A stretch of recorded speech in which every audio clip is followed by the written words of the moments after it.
wrestlers fight backstage. Do you want to know how I know this? Because they're human beings. Given the news machine though, people love hearing about them, which I totally do understand. So hello my friends, I am Simon from WhatCulture, and just to give you what does tickle your taste buds, here's 10 that you may not know about. Number 10, Eddie Guerrero versus Hawk. I mean, I wasn't sure before this if they ever shared a locker room together. It shows what I know. Nothing. Now it is important to note that throughout his career, Eddie was basically considered by everyone to be a super humble human being who even was down on his luck even when he was on top of the world. That was just the kind of guy he was. That's why it's kind of ironic that he got into a fight with one half of the Road Warriors on an occasion where he just showed a little bit of arrogance. Happening when Guerrero was teaming with Art Barr, he went up to Animal and Hawk and he was like, man, have you seen us out there? I do believe right now, we are the best tag team in the world. Now, of course, the future Legion of Doom thought that they held such an accolade, so Hawk said to Ed, well, listen, man, we were talking about junior heavyweights maybe, but tag teams, man, try again. And I think Guerrero may have taken a little bit of offense to this, so he doubled down on it. Apparently right after that, Hawk just smacked him in the face though. If you think that sounds unnecessary, yes, you'd be right. Sounds like they made up pretty quickly after this, and again, just go through everything that Eddie Guerrero did. He's an absolute hero. Number 9, Hawk versus Too Cold Scorpio. Well, it ain't looking too great for Hawk, is it? We've gone 2 for 2. For whatever reason though, he and Too Cold Scorpio just didn't get on. And they decided, like Russell Crowe, to take their fighting around the world. And the one we are going to talk about today apparently went down when WCW were doing those North Korea shows, which you should absolutely go and read about. Apparently, Scorpio wasn't happy on any of this tour, was actively walking around going, man, that Ric Flair, driving around his limousine and we're in the bus, he is not a locker room leader at all. Too Cold also felt like the Nature Boy was holding him back in his career, and when Hawk heard about this, I guess he felt there was a hierarchy, so once again, he punched Too Cold Scorpio in the face. Now the first blow was thrown outside of a hotel when the rest of the roster broke it up, and because they were in North Korea, I think cooler heads prevailed, with Hawk and Scorpio deciding, well, let's just get back to America and we can continue this on. They somehow still got into this when they were on the bus, but thankfully then, when we did return to America, I think everybody realized it's not worth it, and they did what anybody should do, they just stopped talking to each other. Good. Number 8, CM Punk versus Teddy Hart. This one has to come with a pinch of salt because it does come from the mouth of Teddy Hart, although Paul London did back him up. But yeah, Ted has told many a tale over his time, and a lot of them are baloney. Kicking off when they were both in NWA TNA, however, apparently they had a disagreement in a restaurant. When they went outside, they threw some fisticuffs with maybe, apparently, allegedly, Teddy Hart getting the better of it. But again, who is telling this story? It is Teddy Hart. You're going to have to make your own mind up. London has also been very vocal about his feelings towards CM Punk. And look, I'm sure there was some kind of a scuffle, but if the result was as cut and dry as it was made out, well, I don't know. Number 7, William Regal versus Van Hammer. So I don't think you want to mess with William Regal. He's one tough mother hubbard. Now, if you need proof of that, just go and watch him and Finlay fight each other in WCW. I mean, they just punch each other right in the face. The stiffest thing you'll ever see in your life. I'm not sure Van Hammer knew any of this though, because apparently during a Christmas party hosted by DDP, the Ham Man was walking around going, oh man, I'm getting pushed so hard and I ain't doing anything. And Regal took such great offense to this, he went and punched him. He also followed up with a headbutt that knocked Van Hammer out. And there's also other reports that apparently Van was saying, oh man, the European style absolutely sucks. So a small part of me was like, what did you think was going to happen? It's also not true, because when it comes to wrestling, you need all these different styles. But once again, even though he's in his 50s now, if you want to go mess with Regal, just don't. Number 6, The Big Show versus Chavo Guerrero. Well, you got to give it to Chavo. He decided to try it on with The Big Show, which is a really stupid idea. Jim Ross talked about this on his podcast and took us back to 2004. And when the pair were on a long, grueling tour, I suppose Big Show decided he needed to take the mick out of someone, so he picked Chavo. Now this was really childlike because the real life Paul White was all, haha Chavo, you're really small. So Guerrero fired back with, well yeah, you're fat and lazy.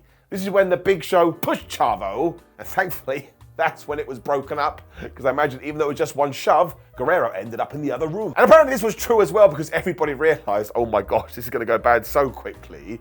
Much like when Chris Jericho tried to take on Brock Lesnar. Now look, fair play to Jericho, that takes some cojones, but as he has said too, he would have died. Number 5, Paul Orndorff versus Tony Atlas. So I suppose in many ways this would be big men slapping man meat. It's also flubbing ridiculous. Because even though it was Paul Orndorff and Tony Atlas, who are basically legends when it comes to pro wrestling, they had a falling out over legroom. Oh dear. Brian Blair, who was also in this vehicle though, managed to recount all of this and said that Atlas was in a bad mood anyway, as he sat around going, oh man, apart from Andre the Giant, nobody could beat me up for real. So he's 10. This irked Paul, as I suppose he saw himself as somewhat of a tough guy, and tensions got so high, Orndorff also decided, well, Mr. Atlas, I don't appreciate how much your seat is reclined. That is silly. This was the tipping point though, because the car was pulled over and they did get into a fight with Tony Atlas being suplexed on the ground, and it got so out of control, the flipping police turned out. They were able to break this up and calm everybody down. And I suppose from a kayfabe point of view, at least they were protecting the business. So all this feels totally unnecessary, but I do get it. Remember when you're in a plane and the person in front of you puts their seat back? Like they're allowed to do it, but deep down you think, what a dick. Before Bill Goldberg versus Evan Courageous. Or Caragruis, as I like to call him.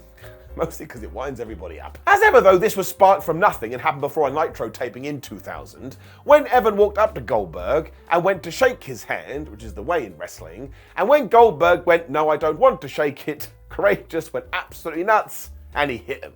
What a stupid idea. Billy was so wound up by this, he grabbed Courageous and just threw him all around the room. And I think this actually escalated because Bill was trying to apologize to him, and Evan said, no, it's not good enough. Now, the Insane Clown Posse have added more to this because apparently they witnessed it, and they were like, no, actually what happened is that Bill Goldberg and Evan Courageous were going to shake hands, but before they did this, Bill took his hand and he rubbed it on his crotch. What? They also made it clear that Doug Dillinger, who was the head of WCW security, saw all of this, but decided to do nothing. So next time you're wondering why World Championship Wrestling died, Exhibit 9. Number 3, Rob Van Dam versus Taz. So as the story goes, Taz was on such a roll in ECW as he played the role of the tough guy, he started to believe his own hype. Now look, don't get me wrong, the man could kick many people's asses, but in terms of the backstage atmosphere, RVD was one of these guys. So when Taz apparently got upset with the November to Remember 1998 main event, which was RVD versus Sabu versus Bam Bam Bigelow versus Chris Candido, he went up to RVD and he told him. Now look, if you have seen that match, no, it did not go to plan. But allegedly, Taz said to Rob, which one of my hands do you want me to smack you with? When Van Dam decided, I've had enough of this, and he clocked him one instead. It didn't get much further than a couple of blows because it was broken up. But how many times do I have to say this? Use your words, my friends, your words. Not a huge surprise this happened backstage at ECW because apparently these things were rife there. Maybe that's why it was kind of good they were under the radar. Nobody really heard about it. Number 2, Vince McMahon versus Harley Race. So as we know and have seen, Vince McMahon isn't scared of anybody. He probably should be, so he's got a problem with you. He'll just tell you. It's likely why he was able to control a wrestling company for so long. When we go back to 1983 and he was trying to kill Jim Crockett Promotions, he went to Harley Race, who was a huge star over there, and he was like, hey King, why don't you no-show Starrcade? It was all Vince's way to try and prove that the WWF was the best promotion in the world. But I don't think he thought this through, because 1, Harley was knee-deep in the NWA, and 2, he had money invested in the company. As the story goes though, McMahon was so livid he was turned down. He tried to double leg Harley Race, who basically sidestepped him, picked him up, told him to calm down. That was that. I assume McMahon just stormed off after that because he must have been absolutely livid, whereas Harley Race probably sat down and just smoked a cigar. The man was pretty damn cool. Number 1, the other backstage AEW fight. So I never want to talk about all the AEW CM Punk stuff again because I think it has been done to death, and also, he seems to be flourishing in his career. AEW is really good. Let's keep the positivity going. There was a massive plus though, because if you weren't him, you could just get into as many scraps as you wanted, and nobody would report about it, because everyone was talking about CM Punk. Now, to be fair, the one we're going to talk about today happened way before he ever debuted with the company, and actually was going down on AEW's 4th ever show. It all stemmed from some bad beef between Bea Priestley and Sadie Gibbs, with the former saying the latter left the Japanese tour earlier, with the latter saying to the former, that's not true at all, leave me alone. It all apparently led to some stiff shots being thrown in the Casino Battle Royale at All Out 2019, and then continued when we got backstage. I mean, the story went that Sadie went for Bea after this to try and teach her a lesson, but actually when you dive into it, there's not too much smoke, so I wouldn't totally believe the fire. Do not get me wrong though, the bad blood was absolutely real, and you can see it play out live on social media. But otherwise, let's remember that being friends is better than being enemies, so let's just spread love all over the place. That sounds terrible. Whether they were known for being a bit of a bully or idiot backstage, or just didn't have the best personal hygiene. You, right there, may not have realized that this bunch of wrestlers had some pretty bad reputations. So I'm Gareth, this is WhatCulture Wrestling, and here are 10 wrestlers you didn't know have bad reputations. Oh, and it should be noted here that these reps range drastically in severity. Number 10, the Steiners. Of course, the Steiner brothers earned a bad reputation, but they were awesome in the ring during their prime. Scott is an endearing meme figure through his inordinately insane TNA run, and generally, time and nostalgia obscures things. Also, there's a good way to be bad. Some never made it sadist with zero charisma like Bill DeMott beating up a trainee. Yeah, deplorable, indefensible. Scott Steiner, a maverick who spoke funny, kicking 7 shades of hell out of somebody? Yeah, compelling, something that enhances his don't make 'em like that anymore aura. They were great for the dead-eyed irony and all that, but yeah, Scott Steiner was also a lunatic who terrorized the WCW locker room and created an unsafe working environment. And Rick Steiner was, per many accounts, including Chris Jericho's, a bully, a sadist bully. He seemed to actively enjoy taking liberties with his opponents during the Death Rattle Nitro era. Rick was disgusting in his treatment of Giselle at WrestleCon in 2023, but was shown celebrating Bron Breakker's title win at SummerSlam 2024 on WWE's official social media channels. He's just a doting, supportive father now. Yeah. Number 9, Braun Strowman. Now, Braun Strowman seems to have matured in recent years. Nowadays, he gets his head down, works fun matches, knows that he's more of an attraction than a world champion, and generally seems to have gained perspective and accepted his lot. Also, wishing him all the best after his recent WWE release. I still think that was a dumb move. But did you ever wonder why WWE never really went with Braun Strowman at the peak of his popularity? When, amidst the late 2010s war between promoter and audience, Braun was really the only act who appealed to both. Well, that has a lot to do with his reported attitude problems. In 2018, the reputable PW Insider reported that Strowman, the original quiet quitter, had developed a reputation for arriving late and leaving early. There's also the wild story of Strowman telling Karen Jarrett to hit the bricks when she asked for his autograph on behalf of her son. Braun allegedly begged on his hands and knees for forgiveness when he was told that the kid's dad was Kurt Angle. Oh boy. This was played down by those involved subsequently, but still very, very funny. This rather bird-brained mentality did manifest once during Braun's comeback run, when Braun buried flippy wrestlers on Twitter after Crown Jewel 2022. But it seems he's learned from those mistakes since then, hopefully. Who's your favorite big man or woman in wrestling right now? That's a question I want to know the answer to in the comments below, my friends. For me, I've always had a soft spot for the Strowman. Again, wishing you all the best, big guy. Number 8, Stone Cold Steve Austin. Not to be too cynical about things, but ethics are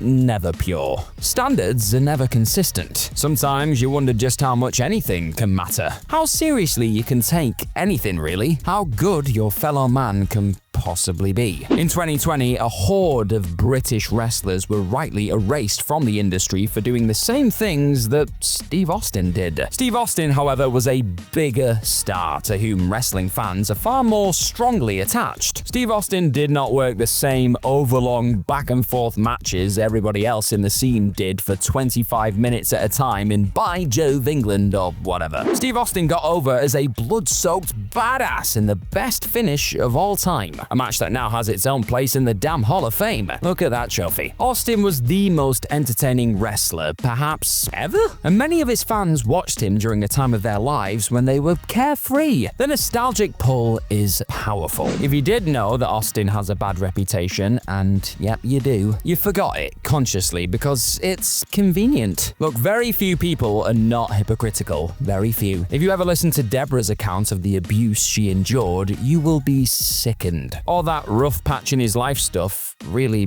doesn't cut it. Number 7, The Undertaker. The Undertaker never cultivated a reputation as an egomaniac who used his political muscle and close relationship with Vince McMahon to maintain his chokehold on the top of the card. He seemed to appreciate that it was best for business to occupy the slot below during the Attitude Era, was satisfied to only win the big one when WWE needed a safe pair of hands in fingerless gloves, and per various reports was happy to end the streak years before WrestleMania 30. The Undertaker did what was best for business, but his own idea of how business should be done away from the ring was, quite frankly, toxic. As the ringleader of Wrestlers Court, Taker made women cry for the amusement of himself and Bradshaw for some ultimately trivial infraction or other. Not cool, that. Also, politics is a divisive and alienating subject to cover, but The Undertaker, and you can Google this, was snapped in the mid-1990s wearing a t-shirt on which the SS logo was printed, which is absolutely unacceptable irrespective of whether you lean left or right politically. Number 6, Seth Rollins. WWE, under the creative direction of Paul Levesque, has developed a young, energized, and huge audience. This was not the case just 6 years ago. WWE was widely mocked for attracting a median viewer aged 62 years old. How was this possible? What did fans of Pedro Morales get out of watching Mike Kanellis pin his pregnant wife for the 24/7 title in some god-awful skit? Oh, and this new audience might not be aware of Seth Rollins and the reputation he cultivated in the mid-2010s. Rollins is the ultimate team player, so much so that he was ridiculed when standing up for WWE in 2019, the worst creative year in the history of the promotion. He's a wrestler who will work through injury and virtually guarantee a 3.5-star floor. But these new fans might not know that Seth Rollins once endured a spell in which he hurt many of his opponents in a short space of time. Hell, Bret Hart blasted Rollins in 2016 for this. But was the reputation earned? Well, Sting's neck, John Cena's nose, Finn Balor's shoulder, all in under a year. Quite a run. S-word happens, but for Seth, S-word happened in a very concentrated amount of time. And you know exactly what I mean by S-word, but not going there. Before and since? Well, it's spotless, really. It was a difficult one to debate at the time, less difficult now. This rough spell proved to be an aberration, and it should also be noted that Bret has since personally apologized to Seth, so it's all in the past. Are you finding this look at wrestlers you didn't realize have bad reputations interesting? Well, if you tap that subscribe button below, you'll get even more of these fantastic WhatCulture wrestling videos. Many of them based on articles written by the great Michael Sidgwick. He wrote this one too. Number 5, Christian.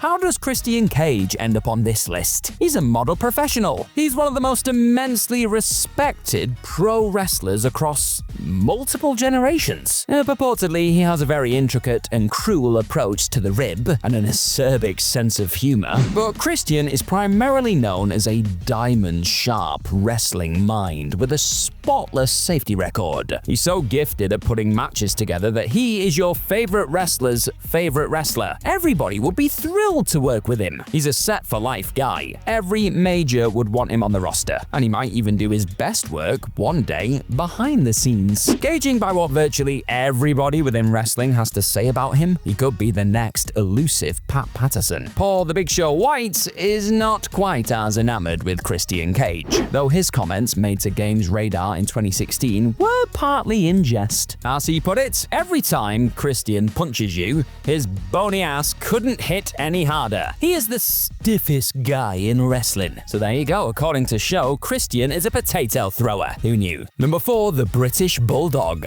Davey Boy Smith was the cousin and tag team partner of the Dynamite Kid. The Dynamite Kid was a shoot sociopath. He used to beat up vagrants as a recreational hobby and terrorize everybody in the locker room. His conduct was significantly more appalling than that of a mere problematic sadist wrestler. He was ritually abusive towards his wife, Michelle. He once stuck a shotgun under her chin, telling her chillingly that one day it would be loaded. Bloody hell. Davey Boy, meanwhile, was primarily known as a bumbling and downright weird figure who was presented in WWF canon as an upstanding family man. man. Juxtaposed with Billington, he was a relative, almost comically endearing saint, or seemed to be. Consequently, his own awful alleged conduct is often lost to time. Davey Boy was Billington's accomplice, literally on one occasion when the pair were arrested for brutalizing a teenager in their Stampede days. Bret Hart once claimed that an impressionable Davey Boy was corrupted by Billington, but he was a grown man who was accused by Jake Roberts of throwing lit cigarettes into the bag in which his snake was kept. Yeah, not okay. Roberts also accused Davey Boy and Billington of injecting a fan with an intellectual disability with steroids. Again, bloody hell. Number 3, Paul Heyman. Paul Heyman revolutionized professional wrestling through ECW. The landscape looked significantly different and considerably worse without his seismic influence over it. Beyond the fiction of the medium, Heyman was cast as a babyface within the wrestling fandom. Heyman was the writer in touch with the post-casual fanbase of the early 2000s, the man who appealed to their discerning taste through the SmackDown 6 era, but was ostracized for beating Vince McMahon at the ratings game. Heyman was also depicted as the man who tried but valiantly failed to restore the spirit of ECW in 2006. In 2025, having masterminded the rise of the heel Roman Reigns character, Heyman is received as something between industry savior and creative demigod.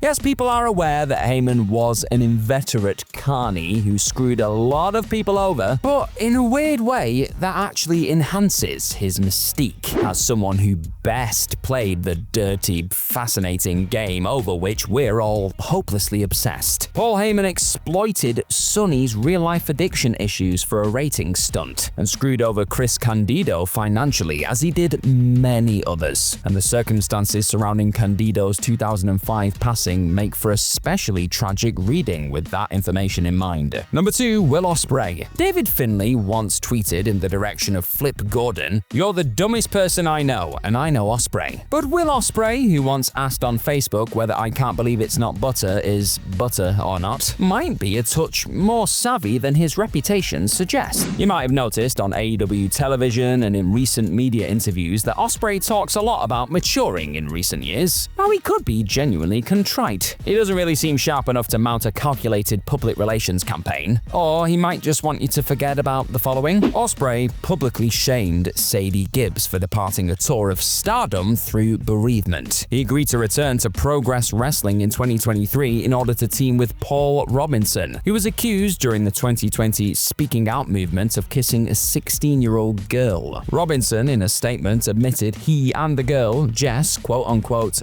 got close. Ospreay, at a minimum, was a gatekeeper with significant influence over the machinations of a rotten Brit-rest scene, and the extent to which, if any, Ospreay was responsible for the blackballing of Pollyanna, who accused his old Swords of Essex partner Scott Wainwright of sexual assault, is a murky and ugly situation, the definitive truth of which will likely never be uncovered. And number 1, Vader. Ending on something of a lighter note, Vader was actually known as a sensitive and bashful fella behind the scenes. He was stiff as it gets and awesome as a result. But other than Shawn Michaels, few wrestlers had an issue with that. It was the byproduct of making money with the most formidable heel of his day, and at least his opponents made some. In the 90s, countless talented losers would take liberties with green opponents for sport. Vader was tagged with a bad reputation for an altogether different reason. His body odor was so foul that few of his peers were ecstatic over the prospect of working with him. On his podcast, The Snake Pit, Roberts was asked whether Vader simply didn't wash his attire regularly. "Ring gear my ass," Roberts replied, "it was him." Vince Russo, hardly a reliable narrator, it must be said, echoed Jake's opinion. "He smelled like vomit," were his words. Russo, with rare insight, elaborated that Vader's lack of personal hygiene developed into a running backstage joke, which likely affected his confidence. Arn Anderson and Jerry Lawler have also chimed in, the latter claiming on his Dinner with the King podcast that he thought an animal had somehow crawled into the boot of his car and died. This didn't happen. Vader had simply thrown his gear in there. I feel a little sorry for Vader here, actually. So much for that lighter note I was talking about. I do not like wrestlers caught. I know, what a baby. That's fair, I am. Just some of the stories we hear from this old school wrestling process sound like it weighed heavy on some talent, and nobody wants that. The industry alone is hard enough. If you don't know, it was essentially a system set up by the talent to keep things on the up and up, but was that always the intent? Well, you can decide for yourself, my friends, because I am Simon Miller,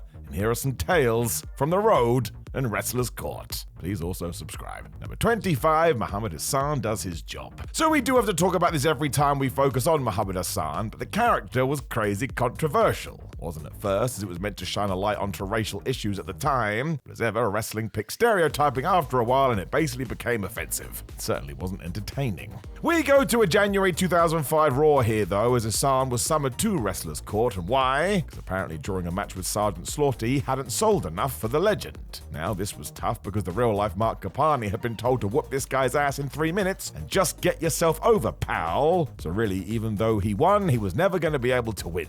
Wrestling is very confusing. Kind of interesting though, because this was essentially the same as number 24. He was also left thousands of dollars out of pocket. Now at least there is somewhat of a fun part to this. Gentle hazing in wrestling has always existed, so when Muhammad Hassan debuted, he was told to go and tell Eddie Guerrero that Latino Heat had to stop using the camel clutch because that was his finisher now. Obviously, this was not the correct thing to do. Now if we had left it there, it would have been fine, but as it was actually Eddie's father that had invented that maneuver, this got bad fast. Therefore, it was taken to Wrestler's Court, and as Muhammad was found guilty, he was instructed to treat the locker room to refreshments that evening. Of course, the final bill was over $2,000.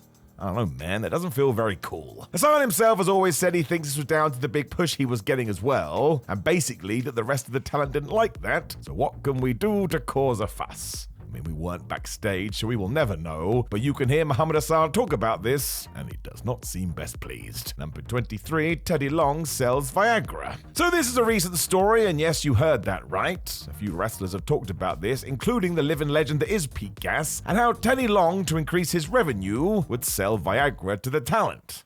I mean, why not, I suppose? If you want an erection, go and see Ted. Well, apparently this was the incorrect thing to do because he was summoned to the court. There's actually 2 parts to this, because you also had to hire a lawyer to defend you. That is totally crazy. To try and inject some humor into the situation, Long chose Mae Young. Can you believe it worked? Mae started to refer to the pills as Niagara pills, and for some reason that was funny.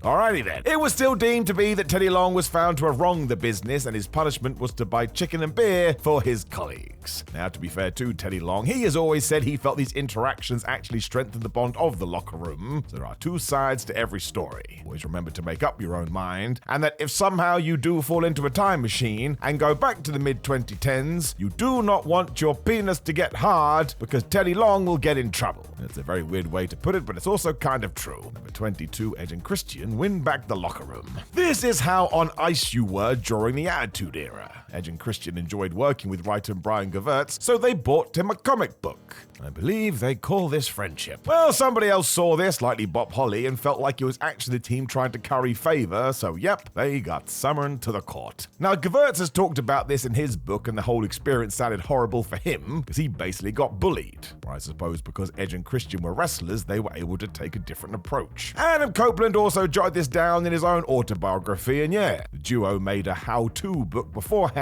entitled How to Kiss Ass and Get to the Top. That worked. Apparently the atmosphere in the room changed instantly. Triple H's even gone on record to say it was the best defense he ever did see, and there was more to this. E&C also left a bottle of Jack Daniels in the Undertaker's locker room. Because he was mostly the judge and jury with these things, everything turned out to be alright, unless your name was Brian Gewirtz. Number 21, Al Snow and Mick Foley go for a ride. Bob Holly was super mad when Al Snow and Mick Foley didn't pick him up from the airport. And I can understand that. If your ride doesn't come, what are you meant to do? Turned out it was miscommunication, but Holly wasn't somebody to mess around with, and Road Warrior Hawk felt the same. And that feels completely random, but it is said that he went and took this to The Undertaker. I don't think Foley could be bothered with any of this, so before the big day, he paid Bob's entire travel bill, including his food. Cost Mick around about $500, and you can go read his book. Not sure he was entirely thrilled about this, but sometimes you do have to play the game.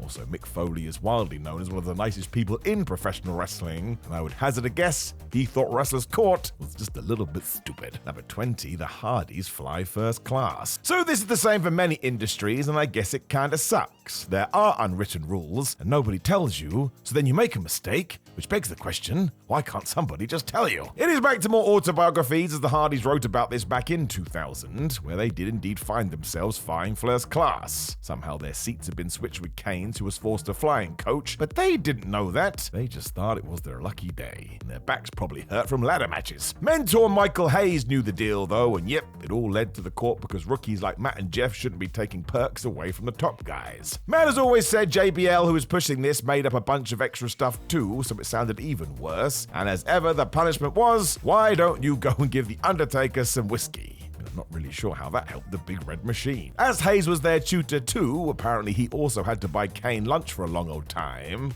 so at least that man was well fed. Once again, it all just sounds totally unhinged. Number 19, Dodgeball Divas. This one is so wild. I mean, how did any of this happen to begin with? It was SummerSlam 2004, and as the WWE had decided to do a diva search at the pay-per-view, why don't we take the real wrestlers and the would-be wrestlers and have them have a dodgeball contest? It's a bold strategy, Cotton. Let's see if it pays off for them. And that is the most random thing I've ever said in my life. It went bad because Trish Stratus, Victoria, and the rest lost, and apparently this made everybody look bad, even though they were wrestlers and not dodgeball players. I really don't know. No, I don't want to be that guy, but if you wanted to yell at anybody for how that division was perceived 20 years ago, I would look at management, and Ivory basically made that point. The whole idea of this spot was to make the new guys look good, and essentially they were doing their job. No one else agreed, it would seem, and as Triple H was watching over this one, the word was he was given a bunch of gift certificates so it could all go away. It's just so weird. Ivory also talked about this long after the fact too, and to sum it up in a single sentence, she thought the entire thing was utterly ridiculous. Number 18, CM Punk says Wrestler's Court is stupid. So this actually goes back to CM Punk's days in AEW after he had been watching some Barry Windham matches. He thought maybe wearing some cowboy chaps would be a good idea, so asked Hangman Page if he'd be cool with that over the internet. And yes, this was pre the insanity. Obviously. When a fan replied, joking that if he did that, he could find himself in Wrestler's Court, here's what Punk wrote: "That is the most insecure, small dick energy, average white man embarrassment to the wrestling business." I was a bit like, CM, why don't you tell us what you really think? I don't think he's one to hold back. Of course, you can find a lot of Punk's generation who did feel this same way due to what we have touched upon. Overall, it doesn't sound like a nice process, and look at the locker rooms today. Kind of feels like human beings just want to be nice to other human beings, and while this probably makes me a wet blanket, I think this is a much better way to be. Number 17, Melina cries for help. So apparently Melina was hard to work with. As such, she was summoned to Wrestler's Court, as there apparently had been some incidences with Candice Michelle, Lita, and Sharmell. They argued she wasn't really a team player. This is where we get this shift, because while this process could be jovial, it also brought out the industry's bad side, as bets were taken before this. The odds were on how long it would take Melina to cry. Yeah, look, seriously, don't do that. Melina has also described this whole thing as emotionally draining, as it was when, number 16, she and Sharmell came to blows. Well, almost anyway. There was a lot of tension between these two in the mid-2000s. We go to referee Nick Patrick for this one, and how Sharmell felt she had a significant grievance against Melina that did almost end with a punch-up. Everybody, including The Undertaker, had to step in here, and the problem seems to come from the fact there was some sort of relationship with Melina and Batista, who actively fell out with Booker T, who was married to Sharmell. So there you go. It all ended with a Booker and Batista fight during a SummerSlam 2006 commercial shoot, but after that it sounded like it all calmed down. Everybody has discussed this after the fact, and it sounded like we used our words to find a good place again. Isn't that an interesting tack to take? Almost like if you do talk to somebody, you can get the balance back that you need. Number 15, the Bill Goldberg Welcoming Committee. Goldberg was such a big star in WCW that him joining the WWE was always going to cause problems. Aside from the grittiness of the Monday Night War, the WWE locker room knew he was going to come in on big money and have limited dates. That's always going to get people talking. I also think Bill felt like it would be the same environment as before when he finally made the switch, but no. As soon as he and Chris Jericho were in the same room, their falling out from World Championship Wrestling returned, and they started to fight. Whoops. This, of course, was from Billy refusing to work with Jericho in WCW for being too small, but Chris had now been the world champion in WWE, so he ain't gonna settle for no cheek. Most of the people that saw saw it, felt like Goldberg had been disrespectful, so he was taken to the court, and Triple H found him guilty. If you know the relationship between those two, you should not be surprised. There was no fine, because I think everybody know that Bill would have ignored it anyway. And dare I say it, this was more of the locker room sending a message to Goldberg. You're not in Kansas anymore, Toto. And you better start doing things our way. Number 14, JTG is caught out. I mean, what a pun. We all know the story JTG had from his WWE run because he wrote a whole damn book about them. You should read that too, it's really fun. One of these tales is about wrestlers caught, and this one is just off the rails. Now we do have to point out that all of this was consensual, but somebody who was not named during a European tour encouraged JTG to have sex at the travel hotel. The reason the Crime Time man went along with it, because he felt like saying no may harm his career, given that this mystery man was higher up the card than him. How crazy is that? What even is wrestling? Unfortunately for JTG, another top guy then claimed this individual was somebody that he slept with, and apparently that was enough to land you in wrestler's court. The most important takeaway is that this doesn't seem to be the way anymore, and thank goodness, because some of the things that just came out of my mouth are totally awful. JTG was never punished either, although actually learning about that makes the whole thing way worse. It was when Chris Benoit died, which sort of made everything else irrelevant. If I've said it once, I'll say it twice. The whole thing is totally, woefully terrible. 13, Johnny has too much spirit. So we all know that when you get into wrestling, you should want to be the world champion. I think there's something to be said from just making it your career, but I get it. Aim for the top. Enjoy the rest for what it is. To break into this top group, though, you do have to make a fuss if you think you're miscast, which is what happened to Johnny from the Spirit Squad. He felt that a cheerleader gimmick was only going to take him so far, even more so because that group lost time and time again. The issue apparently with John is that he wore this disappointment on his face on live TV, even when he was facing the likes of Sergeant Slaughter and Ric Flair. That was too much, and he was summoned to the court for all of the above. JBL and The Undertaker led here, and apparently there were plenty of legends in the building too, because we were going to underline that we have to remember the path they laid. I do understand that as well, but I would also bet there were people in Johnny's ear saying that current creative wasn't helping and it was all going to go bad. So once again, you just can't win. Not trying to be horrible either, but let's jump forward to 2024. And is John Boy still in the WWE? No, he is not. Number 12, Daivari does squats. So this is a similar story as Chris Benoit decided one day that Daivari wasn't respecting the WWE legends enough. That's all I've really got for you. Something happened with Shawn Michaels, and that was that. Off to court we go. I suppose whatever it was got green-lit as Daivari was found guilty, and as such, Benoit was going to come up with the punishment, which was thousands upon thousands of squats. Chris even had a reason for this. We have to mimic the pain of all the men and women who have helped make the company what it is today. Now, I kind of like that sentiment, but in this context, it's also bonkers. Daivari also got caught in 2008 after telling a flight attendant that it was Billy Gunn's 65th birthday, and it would just be great if that got announced over the PA. Now, that one is quite funny. Daivari had to pay booze to make up for his crimes. Number 11, Raven is big time. Given that Scott Levy always seemed to be super smart to backstage politics, it's kind of weird he found himself dragged into the court after he returned to the WWE in the year 2000. He had totally reinvented himself since his 1994 run and made a name for himself in WCW, which sort of led others to believe that Raven was a little bit full of himself. Best friend Tommy Dreamer was quoted as saying he came up as aloof, which, let's be honest, is probably just Scott Levy. He's always had that way about him. Of course, backstage etiquette is so important, and therefore he did get heat with the boys, as they say. And man, this was bizarre. The Undertaker decided to learn from this. Raven would be banned from speaking in the locker room for 2 months. I mean, how does that help anything? So yes, I would probably say this was just basic bullying. I mean, the road is hard enough without being quite literally silenced. Number 10, Palmer Cannon almost fired back. Do you remember when Palmer Cannon was the network representative in 2005? Of course you don't. It sucked and it was a stupid idea. It didn't last long because we gave nothing any time back then, but even Palmer found himself in wrestler's court. The reasons were as balmy as ever, but things do get serious here, because Cannon felt so abused by the locker room, not only did he quit during a European tour, but apparently almost came to blows with JBL.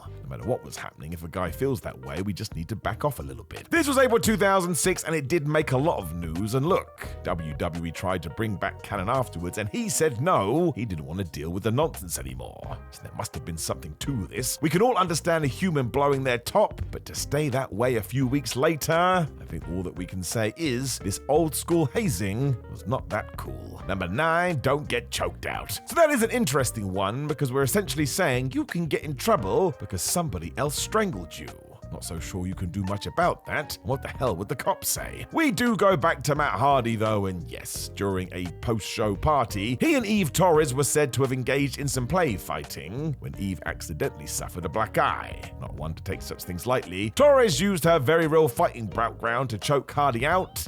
That's just crazy. The issue, however, was archaic viewpoints in 2008 because, yeah, the men's locker room decided that a woman couldn't possibly do this to a man, and therefore Matthew had brought shame to the business. Thankfully, there was a bigger part to this, which was to advise wrestlers you shouldn't be doing this in public. All things considered, this trial seems more lighthearted than most. Matt even agreed that at the very least he should apologize, so he did. He had done wrong. Number 8, Enzo is booted off the bus. Even tag team partner Big Cass has said that Enzo could be a handful, and they were buddies. Imagine what those not acquainted with the guy must have thought. You cannot deny he was perfect for wrestling though, because essentially what you saw is what you got. That meant he was often quite loud and brash even behind the scenes. They went too far during a European tour in 2017. The word is that Amore sat there on the phone talking to a friend and was just blurting out all the things he hated about the industry, which other people thought was too much. It really got bad when Enzo moved on to his bank balance, which is when Roman Reigns allegedly took charge and told him, listen dude, you gotta get off the bus. This is not what we do. Now, given the reputation Roman has, you have to figure this must have been super disruptive. He's not a guy to take liberties, so if even his brain was like, man, we gotta do something, well, maybe Enzo Amore crossed the line just a little bit. Number 7, Roman Reigns. So this entry and the last one aren't really wrestlers caught, but they are talent having to take their lumps. Amazingly, Roman found himself in the same position in 2016. It was following a suspension where it was reported he had failed the WWE wellness policy and had to go away for 30 days. When he was back, however, he apologized to the locker room and owned up to his mistake. Seth Rollins has talked about it and explained it was Reigns taking responsibility and there was no unnecessary hazing here. Roman was being the man as always. That's just what he does. You have to imagine it's a good example too, which can only help things going forward. You can change the backstage culture. Put it this way, that is how somebody leads. Number 6, Xavier Woods has a better idea. Xavier Woods is a treasure to pro wrestling. I don't think we give him enough credit. This stretched all the way to Up, Up, Down, Down, which is Woods' YouTube show, where he talked about wrestling court and basically how nowadays it's not needed anymore. The locker room environment had changed. You do not need such intimidation. So it's more of a story about the overall lay of the land, but it's just a better way to think. You want to feel comfortable doing your job, and we know the deal. Some people won't be able to operate under such pressure. You can argue that, but either way, it's true. Even if wrestlers did feel differently, there is no way this would go down in the TKO version of WWE. The foundations are so different and there is so much public scrutiny, you have to keep things as professional as possible. Go and listen to many of the interview with the talents today. They seem to be a lot happier with it too, so it's a win-win all round. Number 5, The Miz is a chicken. So this is quite infamous these days and sort of fueled The Miz's entire career. He used this to basically become a WWE all-timer. But after he accidentally ate some chicken over Chris Benoit's bag, Miz got kicked out of the locker room because apparently some crumbs had fallen from his mouth. He had to change in the hallway for years, and if you think that sounds insane, you would be right. All of this was the outcome of wrestlers caught and essentially was put on Miz's shoulders because he wasn't a wrestling guy. He'd come from reality TV, and that irked some individuals. Once again, don't overthink it because it doesn't make sense. If 2 + 2 = potato. Fair play to one Mike Mizanin, though. This guy buckled down and just proved everybody wrong. His story is pretty inspiring. Nobody can touch him these days. He has had a run few can ever dream of, and he's basically been towards the top of the card for 20 years. That is damn impressive. Number 4, Bob Holly doesn't like Rene Dupree. So this one is pure wrestling. Rene Dupree had borrowed Bob Holly's rental car and got a speeding ticket. And did he decide to tell Bobby about this? No, he did not. It did mean Holly received a random fine before having to do some investigating of his own before we went to court. Surprise, surprise, Dupree was found guilty of not showing respect to a veteran. Because this was Bob Holly, though, he decided he had to take matters into his own hands too, and during a house match targeted Dupree and apparently kicked the crap out of him.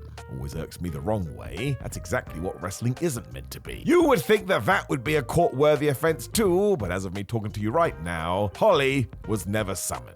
This kind of goes to show there's no justice here at all. Number 3, Umaga and D-Generation X. Umaga was one of the most underrated characters ever. On paper, this felt like it was going to be an uncomfortable throwback to the days of old, but Eddie Fatu knew what to do with this, and he made the whole thing great. turned that situation around. Zoom to Backstage at the Tribute of the Troops show in 2007, however, and he had a run-in with Shawn Michaels. The Heartbreak Kid thought Umaga adding green to his ring gear was a bad idea. That's DX branding. Apparently, this went all the way to the WWE seamstress, who tried to tell the Samoan Bulldozer she was instructed not to do it, but he insisted, so therefore it happened. This is when Michaels kicked off when it said of all the people Randy stood up for this guy. Given he was a top star at the time, it must have carried some weight. Of course, the gear still wasn't worn because wrestling, but thanks to Orton, there was no need for any other nonsense when it came to Umaga. If this had been a decade prior, well, I tell you, my friends, I do not think it would have been the same. Number 2, Brock Lesnar says no. Brock Lesnar not only ignored these unspoken wrestling rules, but he would actively talk about how stupid they were. I'll say this on the down low, but I actually think he's right. Of course, Brock was given the superstar treatment early on, which rubbed the locker room the wrong way, so much so that one day they summoned him to court. Lesnar was getting too big for his boots. Due to all the above, though, Brock just said no. That's right, the Beast didn't care. I suppose he had the internal power because he was the next big thing, but who was going to tell Brock otherwise? For starters, he still wouldn't have listened, but also, he would have killed you. Then you lose. If you don't have a head, how the hell are you gonna wrestle? So it really is a great way to circumvent all of this though. Just be massive, intimidating, and when someone does ask the question, you tell them no. Number 1, Howard Finkel. Now let's make it clear that by all accounts, Howard Finkel was a lovely man who was over the moon to have a job in wrestling. There was no need to ever be mean to him. As he was around for so long, he got weaved into the story here and there, including the 2001 invasion angle. It was here he was going to get slapped by a female talent when he flinched. I kind of get it. It's wrestling. We do know what's about to happen, especially if you're in the spot. For no reason whatsoever, this caught the attention of the locker room, though, and yep, they told Howard to come to court. This was the definition of unnecessary. Now, as ever, the roster had decided this made the business look weak, but so many people have said that Howard Finkel was just a scapegoat to send a message to the WCW guys. They had come in after the sale, and if they sent a message early, there wouldn't be any other shenanigans. Problem was, this was way too much, and Finkel was just being bullied. It got so bad, Howard had to fight back tears, and his punishment was to take the slap again without flinching. Of course, it happened for the second time, and all of this just got way, way worse. Lance Storm has spoken about this over on the Wrestling Observer, and even he said he regrets today not speaking up because it was not right. As a brand new addition to the roster, though, he felt like he wouldn't help, and he wasn't wrong. Would have just made Lance a new target. So that's the one story you need about how ridiculous this format was. I mean, don't make people doing their job cry. It's so dumb. Wouldn't it be nice if we went after smiles instead? That makes me sound like a children's entertainer, but I still think it's damn true. Now, I do admit that sometimes I get a little bit confused about how much fans enjoy backstage drama in wrestling, because ultimately, that is just a wrestler's place of work. Like I'm sure you have an office. Some days you turn up and you look at Steve in accounts, you're like, man, I hate that Steve. He's an asshole. Then you just say, oh, hi, Steve, as he walks on by. But if that's the kind of noise you're into, I am happy to give you the juice, because hello, I am Simon Miller. Welcome to WhatCulture, and that's right. Here are 8 pairs of pro wrestlers that even today may not like each other because they've got beef. Number 8, The Undertaker and Hulk Hogan. This is why Mark Calloway's post-career as a podcaster has been so damn interesting. Before all of this, if you had said, Simon, do you think The Undertaker and Hulk Hogan liked each other? I'd have been like, well, they're both old school guys. I'm sure they're just fine. This was not the case, though, and it goes back to the 1991 Survivor Series when they were working together at the pay-per-view over the WWF World title, and I'm sure you've seen this clip over and over again.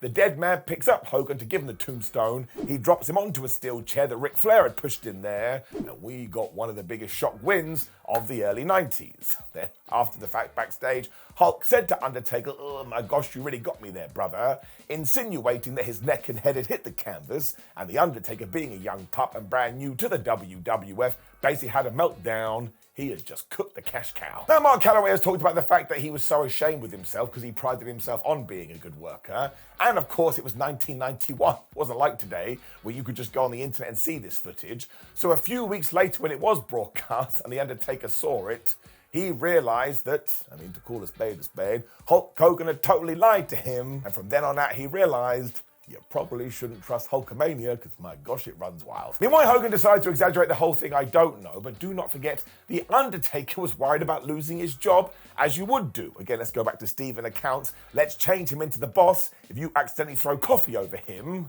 well, you're probably going to start packing your bags. Then you realize you never did this and it was just a dream. That's a terrible analogy. This all came to light when the Phenom was asked about the fact that Hulk Hogan got booed on that premiere of Raw on Netflix. And he basically said, well, what goes around comes around. I think that sums it up. Number 7, Ric Flair and Eric Bischoff. So this was literally happening when Ric Flair was still a star on WCW Nitro. He felt like Eric Bischoff didn't respect him, and if he could kick him out of the company, well, he would do that as soon as he could. It then turned into lawsuits with Ric Flair going to watch his son play college sports, and Eric Bischoff saying, man, you have to come to work, so we never gave you the time off, and Ric Flair saying, you did give me the time off. Do you remember that promo he cut when he went mad and started elbow dropping his jacket and saying, fire me, I'm already fired? It was in direct relation to this. I mean, it may have been one of the best promos ever, but he was pissed at Eric. They then, of course, both found themselves in WWE, and do not forget, on that night that Eric Bischoff walked out and hugged Vince McMahon, nobody else backstage knew this was going to happen, to the point Vince even said, listen, I just hugged the guy, so if you do have any beef, you throw it under the bridge now. I don't want no funny business. Obviously, Ric Flair heard this and went, well, I'm not going to listen to you, and I'm going to do my own thing. As the story goes as well, Eric and Ric Flair did go into a room when Arn Anderson guarded the door, and the Nature Boy will tell you he landed a few punches on Eric Bischoff, whereas Eric Bischoff is like, that's not true, that didn't happen at all. So I imagine the truth is somewhere in the middle. Vince didn't care about any of this though, so he laid down a marker and said to Flair, if you ever do anything like that again, I will fire your ass. I'm not 100% sure this beef has been squashed either.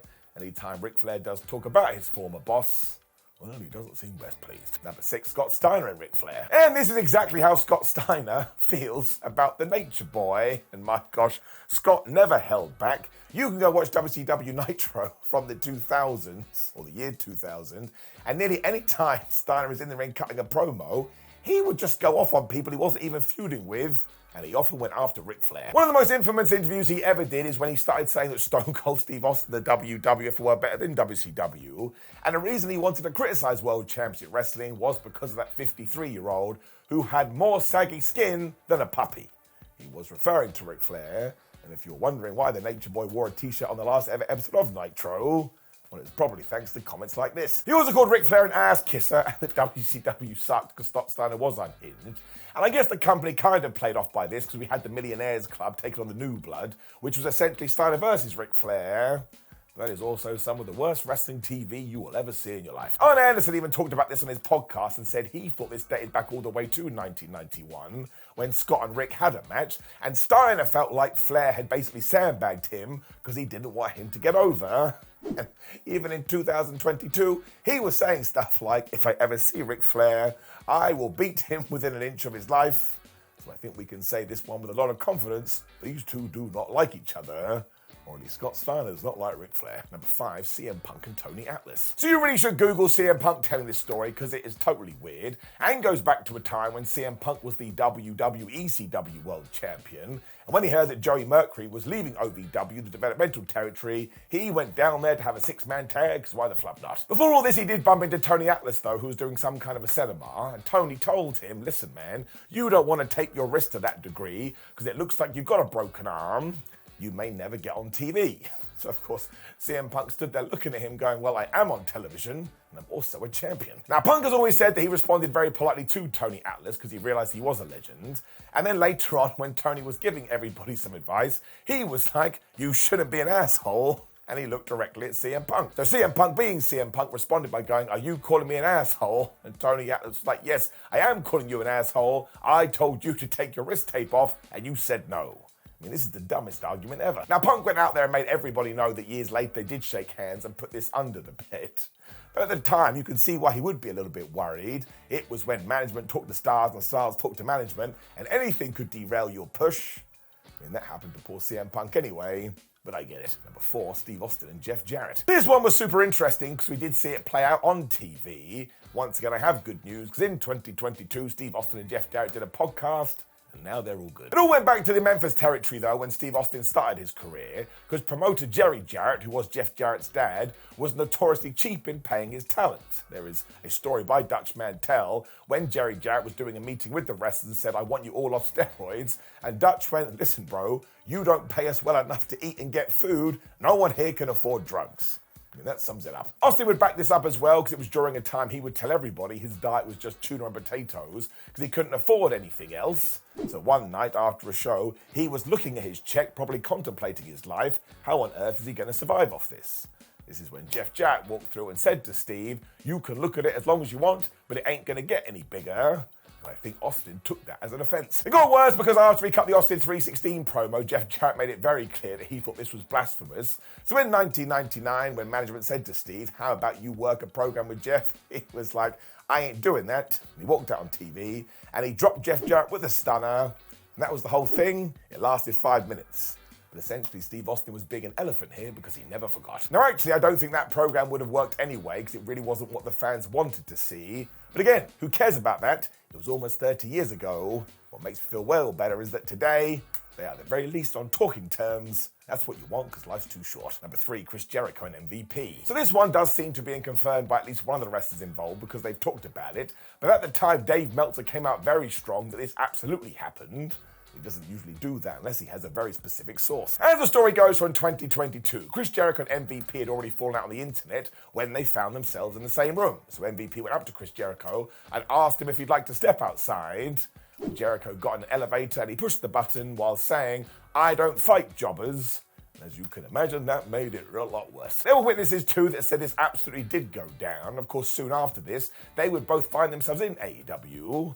But if we are to believe those reports, they both went into another room and they actually sorted it all out. This one feels legit to me as well, especially when you are talking about MVP and Chris Jericho. It goes back to Steve once again. They must have found themselves in this position time and time again, especially in WWE. It's better to just make it water under the bridge. It does seem like it stemmed all the way back to Chris Jericho asking MVP if he'd like to be on his cruise though. And MVP was like, "Nope, I don't agree with your politics."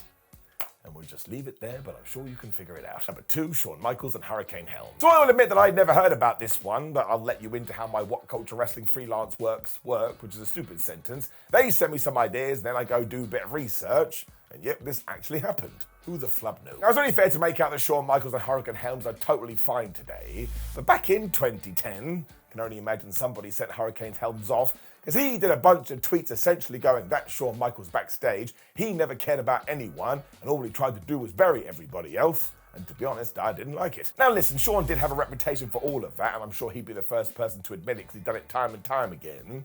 When actually Hurricane Helms had one of his first children, and there was some complications. Back on social media, somebody sent this in the way of Shawn Michaels, who just replied saying, "I'll pray for him."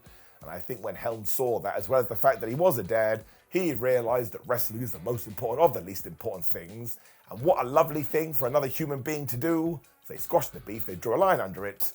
I think it was the right move. Number 1, Sin Cara and Simon Gotch. So we are not going to do Simon Gotch and Enzo Amore, because if you know, you know. And you can just go on YouTube and you will learn all about this around about 47,622 times. So we will talk about the time that Sin Cara, or Hunico, who eventually stepped into the mask, decided he didn't appreciate Simon Gotch, so threw a Diet Coke can at his head. Now, Simon talked about this on a podcast, because essentially their whole relationship was throwing verbal barbs at each other.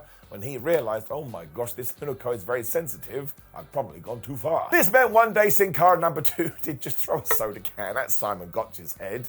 He was obviously annoyed when he turned around and Hunico was running at him. He double-legged the guy when they got into it, and I think that Simon Gotch gave him a bit of a choke. Now this calmed down quite quickly because I think both dudes understood where the other guy was coming from, and Gotch even said to Hunico after this, "You've got really good aim," because the damn Diet Coke hit him right in the eye and it covered his clothes. And if you've ever been doused with any kind of liquid, you know that absolutely sucks. Now, I'd actually go as far to say that's dangerous because, you know, if you did get some can in your eye, that can't be good for anyone. But nobody is blind, but thankfully we don't have to talk about it.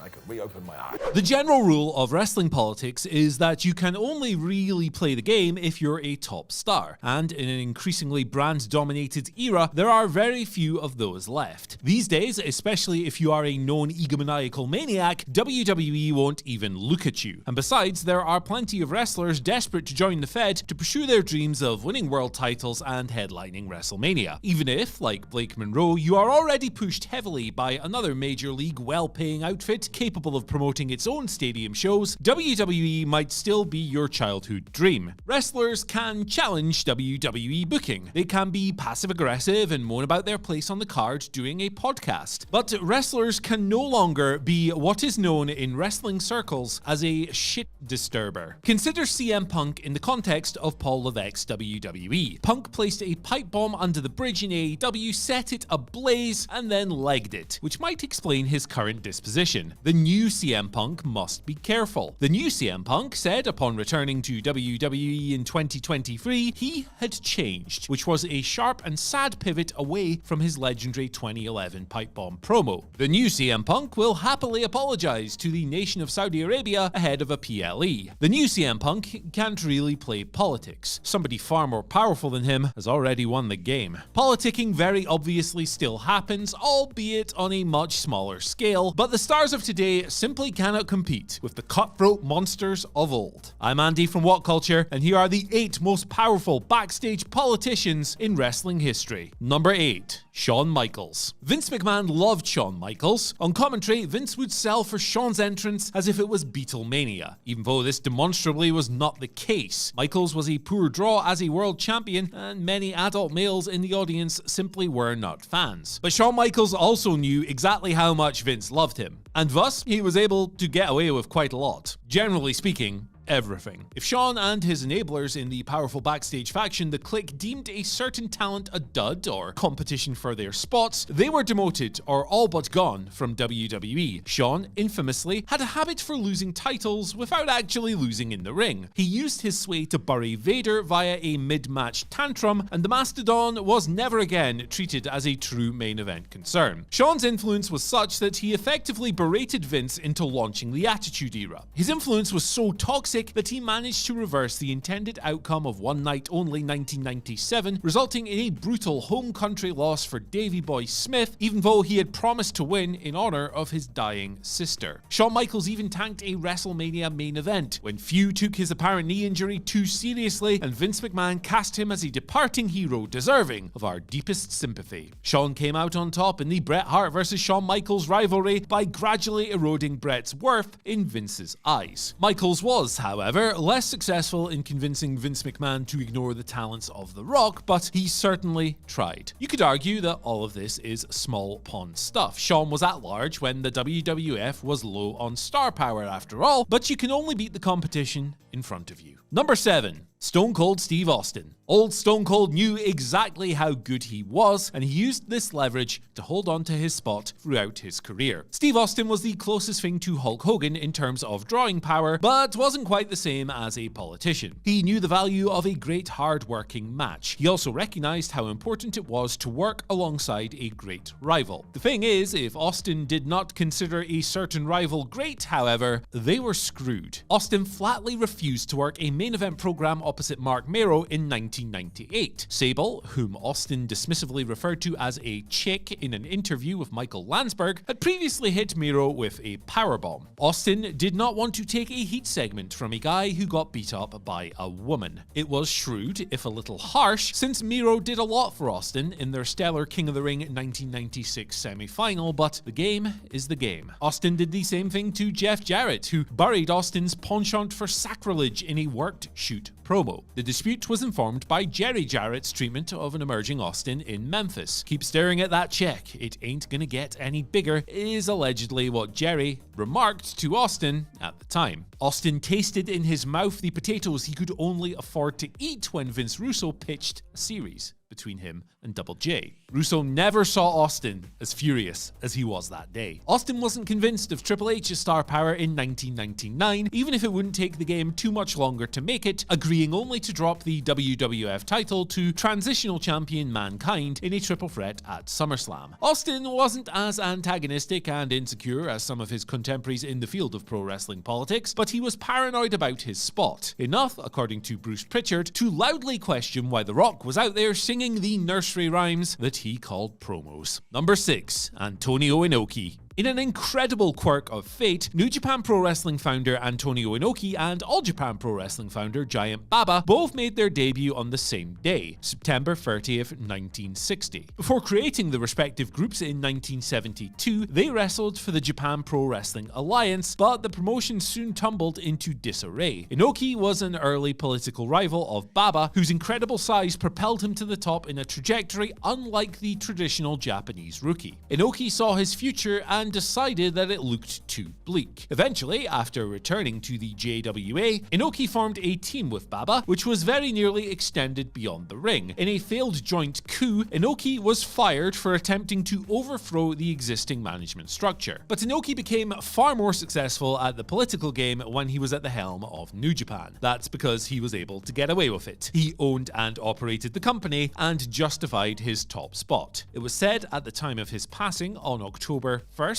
2022, that Inoki was essentially Vince McMahon and Hulk Hogan combined. Inoki was a household name and felt within his rights to win constantly throughout New Japan's early years. He only lost in the most lousy and anticlimactic finishes. There's an old cliche of movie dialogue: if you want to take this away from me, you will have to kill me. This was almost true of Inoki's spot in wrestling. In 1983, he only lost definitively to Hulk Hogan after an axe bomber removed him from the apron and the resulting bump knocked him unconscious. Politics is a shadowy game, one that consequently spawns mistrust and eventually conspiracy theories. Inoki was the subject of much suspicion when, after funneling money from live gates into his failing biotech supplement company, he was apparently voted back in, quote unquote, under dubious circumstances after resigning as company president in 1983. Beyond the usual power grabs and such, Inoki was an actual shoot politician. He represented the now defunct Sports and Peace Party in the House of Councillors between 1989 and 1995, and he actually managed to strike up diplomatic relations with, of all countries,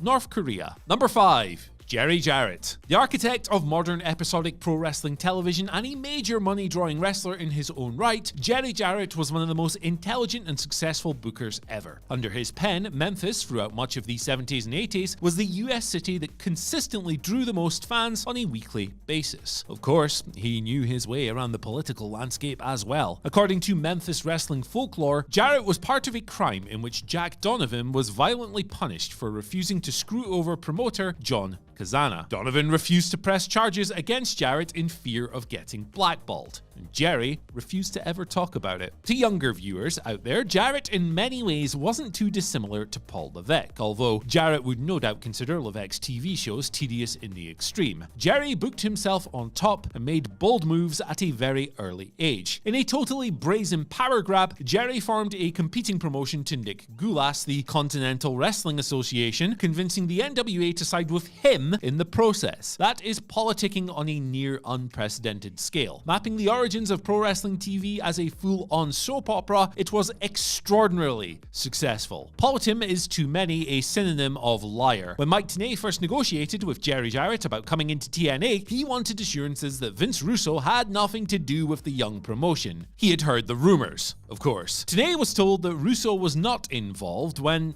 he was. Tenay was then only made aware of this as he was easing into his own role in the company. Jarrett did end up telling Tenay that he could leave TNA with no ill feeling, but he knew exactly what he was doing. Number 4. Paul Heyman. Paul Heyman won in the end. Older fans probably have difficulty reconciling this, but Paul Heyman outlasted Vince McMahon as a creative force in WWE. Heyman was a 7-star backstabber, as manipulative as anybody in wrestling ever. And if a good politician can inspire cult-like devotion from their followers, Heyman was a brilliant politician. He was able to convince several wrestlers that they were idols in a fabled scene with the power to change the world, and not drastically unpaid, if they were lucky enough to even cash the check in the first place. He was an incredible campaigner too. If you believe pro wrestling lore, Heyman is alleged to have written to various newsletters under pseudonyms and using burner accounts to defend or endorse Extreme Championship Wrestling as a fan. Politicians are often accused of barely doing anything and letting other people do the hard work as they are thrown under the bus. Heyman was accused of asking Tommy Dreamer to hold meetings with potential sponsors as ECW died a slow death in 2001. At the exact same time, Heyman was making plans to defect to another party.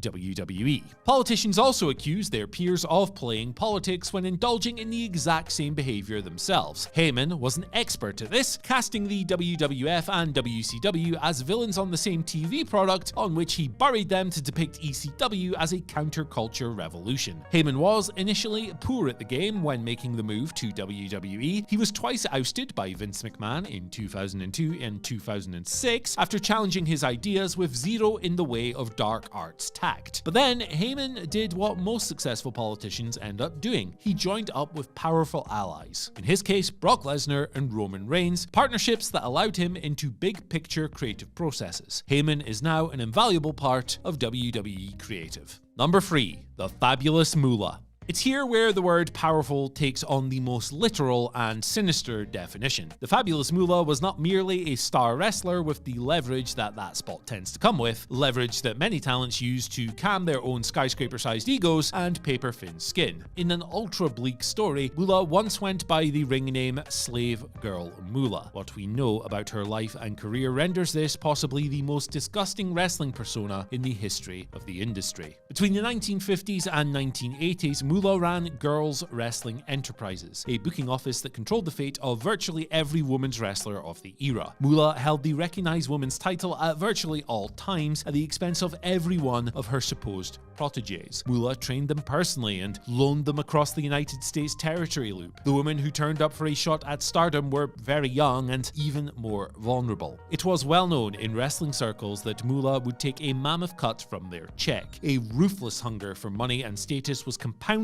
by the fact that there was nobody else for aspiring women's wrestlers to earn money with. Moolah had created a monopoly over women's wrestling, as, at the same time, the men enjoyed the relative freedom of the territory system. Of course, those in the know knew what else was going on, but the extent of it was only exposed years after Moolah had retreated from public life. Accomplished heel Penny Banner directly told author Pat LaPrade that Moolah was a pimp, quote-unquote, who would get paid for renting out her trainees to perform sexual favors to promoters. Those who said no, Banner continued, were sexually assaulted. The daughter of Sweet Georgia Brown alleged that Moolah and her then husband, Buddy Lee, assaulted and drugged her mother in a bid to control her. The fact that Moolah, as the Spider Lady, played an instrumental role in the original Screwjob by holding Wendy Richter's tights during an unplanned fast count is quaint, small fry wrestling bullshit compared to her actual abuses of power. Number 2. Hulk Hogan.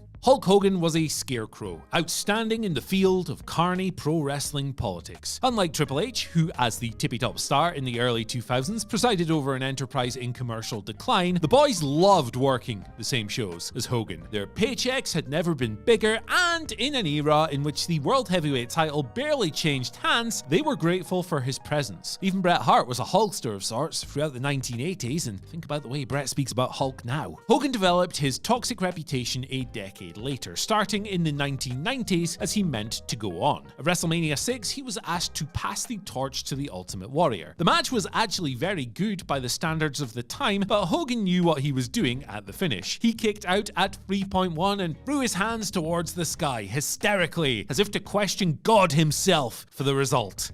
Hogan technically did the job, but framed it as a cruel trick of fate played upon him by a higher power, as opposed to the decisive loss that he had to accept. A year later, with his star power declining and threatened by emerging heavily pushed rivals, he tried to destroy the confidence of The Undertaker. Hogan claimed that Taker had hurt his neck doing a tombstone onto a steel chair, with which Taker took the belt from him. Hulkamania ran wild in the WWF. In WCW, emboldened by the creative control clause in his contract, Terry Bollea's ego ran wild. Hogan displaced Ric Flair as the company's top star in record immediate time. He thought nothing of casting Flair as one of 8 men he defeated in a single match to cling desperately onto his babyface run, and allegedly implied to Nick Patrick that he shouldn't fast count when Hogan was to pin Sting in the reversed finish of Starrcade 97. Hogan was a ruthless narcissist who, you could argue, politicked a company out of business to satisfy his own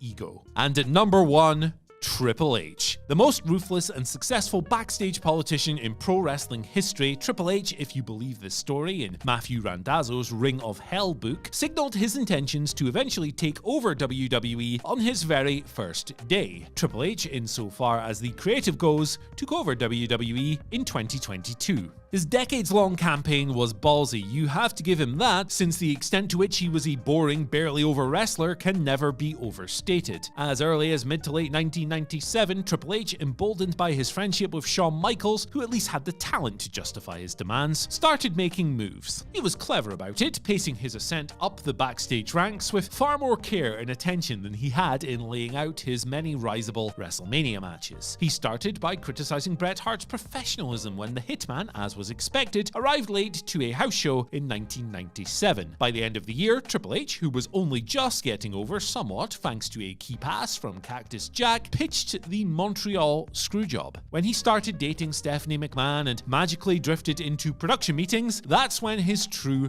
rise began. And perhaps, 100% coincidentally, WWE's creative decline. In late 2000, Triple H allegedly used his influence to kill the love triangle story between himself, Stephanie, and Kurt Angle. Why would Stephanie choose Angle when she's already going out with such a hot stud, right? And why wouldn't Triple H later reign with the World Heavyweight title throughout the early to mid 2000s? He was the modern day Harley Race, of course. Triple H was halfway subtle about it on occasion. As an example, he lost a trilogy 2-1 to Brock Lesnar across 2012 and 2013. You can't strictly say that he didn't put Lesnar over, but Triple H did win at WrestleMania. I ask you this, friends, which event is it again that WWE puts over above everything else as the most significant and memorable occasion on the wrestling calendar? The event that truly counts? The answer to this is not Extreme Rules, but we've also got to consider his match structures here. Triple H's politicking was sometimes subliminal, sometimes bold-faced. At Night of Champions 2011, Triple H defeated CM Punk with the excessive interference scanning as an excuse, but Triple H, the heel, actually scored a visual pin. That's a spot designed to protect a babyface who should have won fairly before the heel cheats to win. That wasn't the case on September 18th. When Triple H took a pin from Jeff Hardy, he shrugged towards the hard camera as if to say, hey, it happens. Even I get beat, guys. Even by much smaller wrestlers like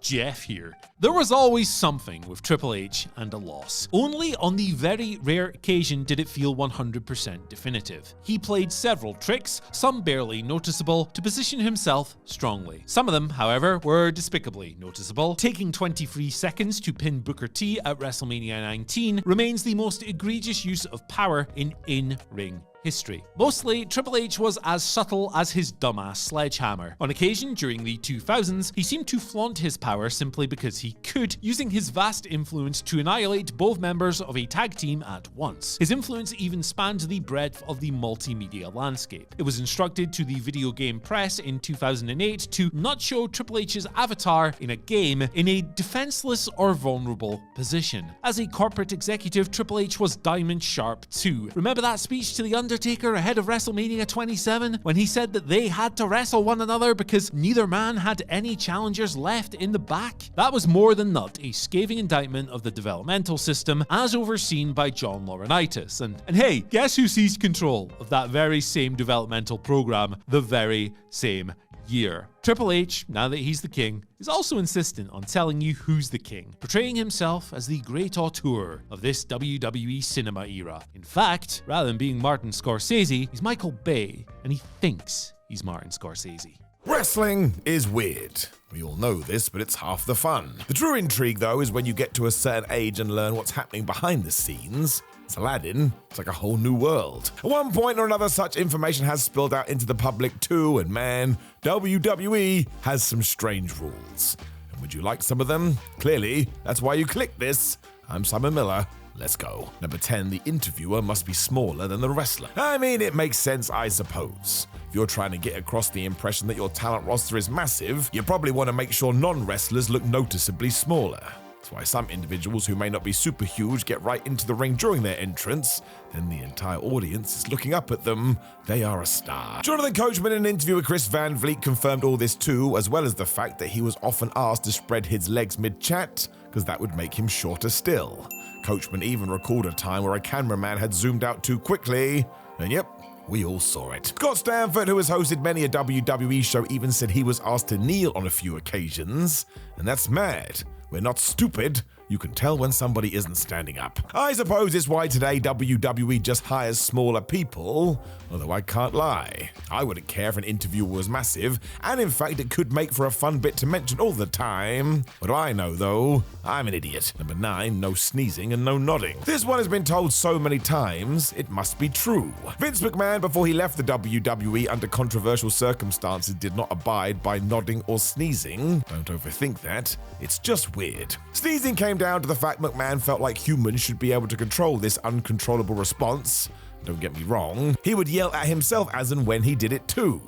So sneezing was the enemy no matter what. Nodding was also off the table according to daughter Stephanie, as she once told Barstool Sports. Apparently Vince felt like the shaking of a head could influence a room when discussing creative ideas.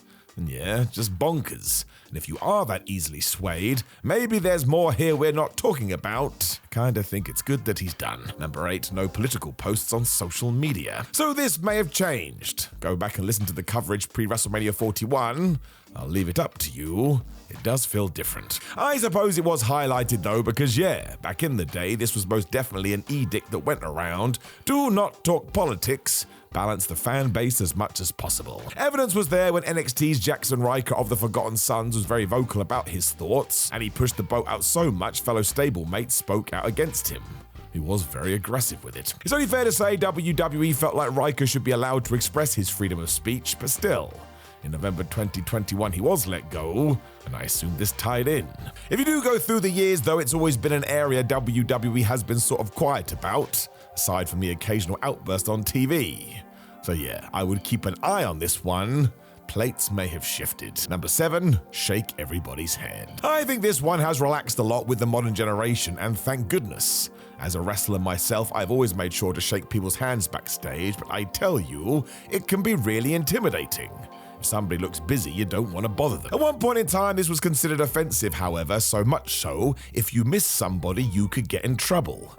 Have to make sure you introduce and say hello to everybody. Cody Rhodes has spoken about this and how his father Dusty even taught him the best way to go about it, and Brock Lesnar weighed in too. He did not like this process as he felt the whole thing was fake. Too many times during the greeting, the other wrestler was staring off into space. Today it does feel like we can understand there's no malice behind not doing it.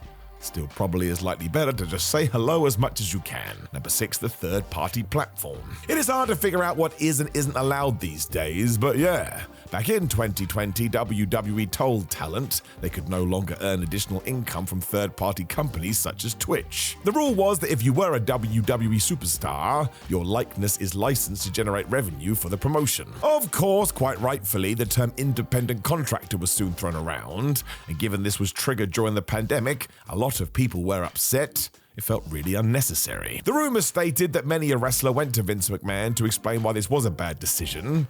Look at Zelina Vega. She continued to stream and was soon let go. Sheesh. Justin Baruso of Sports Illustrated said it was also due to Zelina starting an OnlyFans account, but hey, she was rehired a few months later. These rules feel looser these days, but OnlyFans is definitely a no-no. Aside from Mandy Rose leaving WWE due to their stance, when the likes of Jordan Grace have signed, they closed those accounts down. Still, at least the option is there in other guises. It's ridiculous to not let wrestlers do this.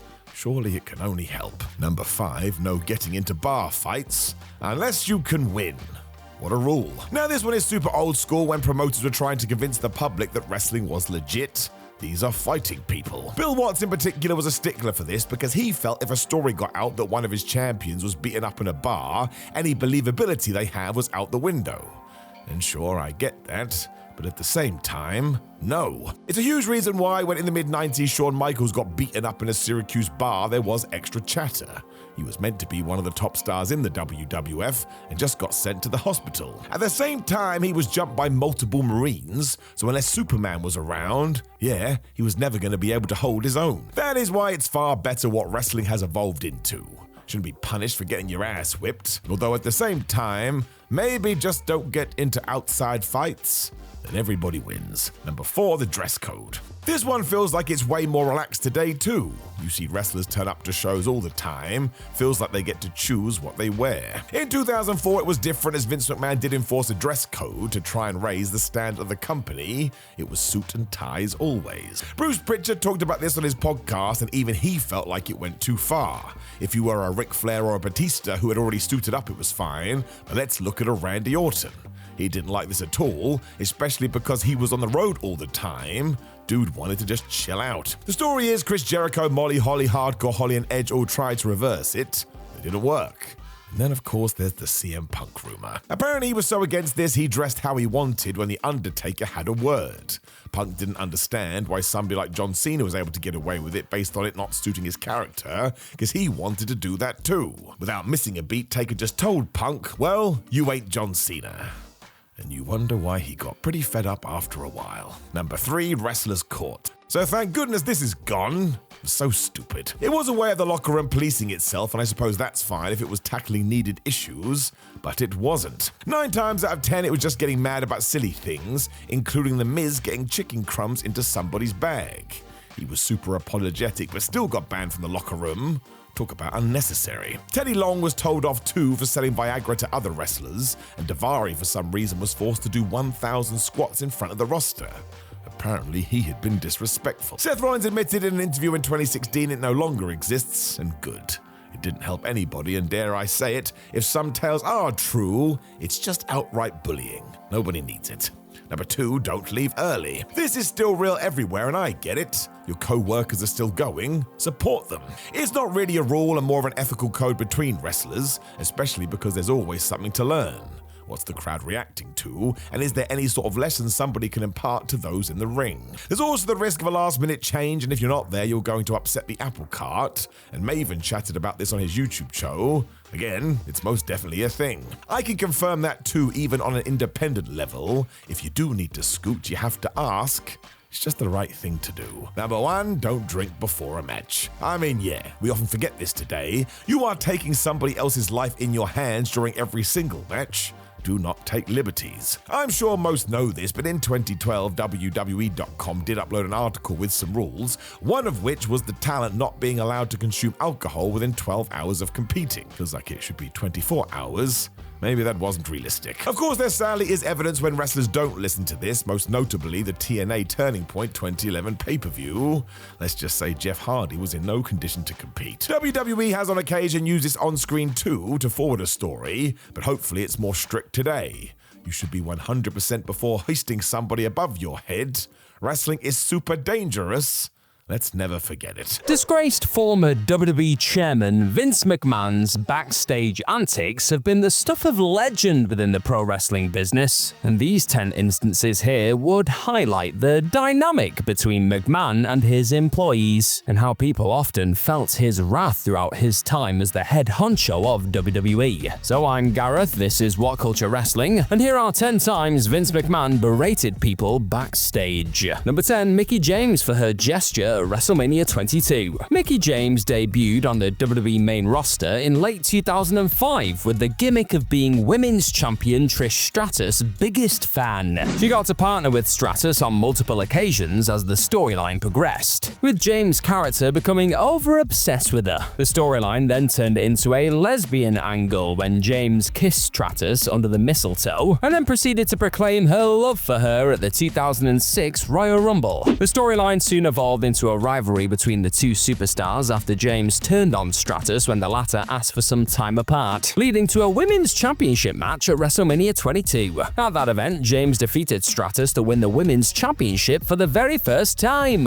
But James went a bit overboard during the match when she grabbed Stratus by the crotch and made a provocative gesture towards the camera. Yep, you know the one I'm talking about. And while talking to WrestleCast Radio, James revealed that Vince McMahon was furious backstage when she walked through the curtains, yelled at her for the crass gesture, and ordered that the moment be edited out of future video releases. However, this thankfully did not affect James' push, as she held the title for 134 days and became a 6-time champion by the time her first run with the company ended in 2010. Still, Vince was not happy about this Mania moment. Number 9, chewed into Dax Harwood for touching women. Judging by all the controversies surrounding him currently, "don't touch women" is not a phrase many would have expected Vince McMahon to utter to another person. But that is exactly what he did when he told off FTR's Dax Harwood for almost brushing shoulders with Alexa Bliss during a backstage segment. During their time in WWE as the Revival, Harwood and Cash Wheeler were part of a backstage segment that saw them celebrating their victory that night. They ran into Bliss and Nikki Cross, and Harwood happened to brush shoulders with the former, like he nudged her ever so slightly. And while it looked harmless, Vince McMahon saw otherwise and called Harwood to the gorilla position and chewed him out by saying men don't touch women. Harwood talked about the incident on an episode of his FTR with Dax Harwood podcast and revealed that he tried to defend himself by saying he barely brushed shoulders with Bliss. He explained that it happened because they were confined to a small shot and everyone needed to fit into the picture. Harwood revealed that he got in trouble after the exchange and even attributed the incident to causing the downfall of the rest of FTR's career with WWE. Number 8, he tore into Bray Wyatt for not doing the spider walk. While talking on his podcast, The Extreme Life of Matt Hardy, the current TNA star recalled that Vince McMahon chewed out the late Bray Wyatt for not doing one of his famous spider walks during a match. And while Hardy claimed that Wyatt was like a son to McMahon, their relationship was, well, volatile. After losing the Ultimate Deletion match against Hardy, Wyatt took a brief hiatus before returning at WrestleMania 34 as a babyface and helped Hardy win the Andre the Giant Memorial Battle Royal.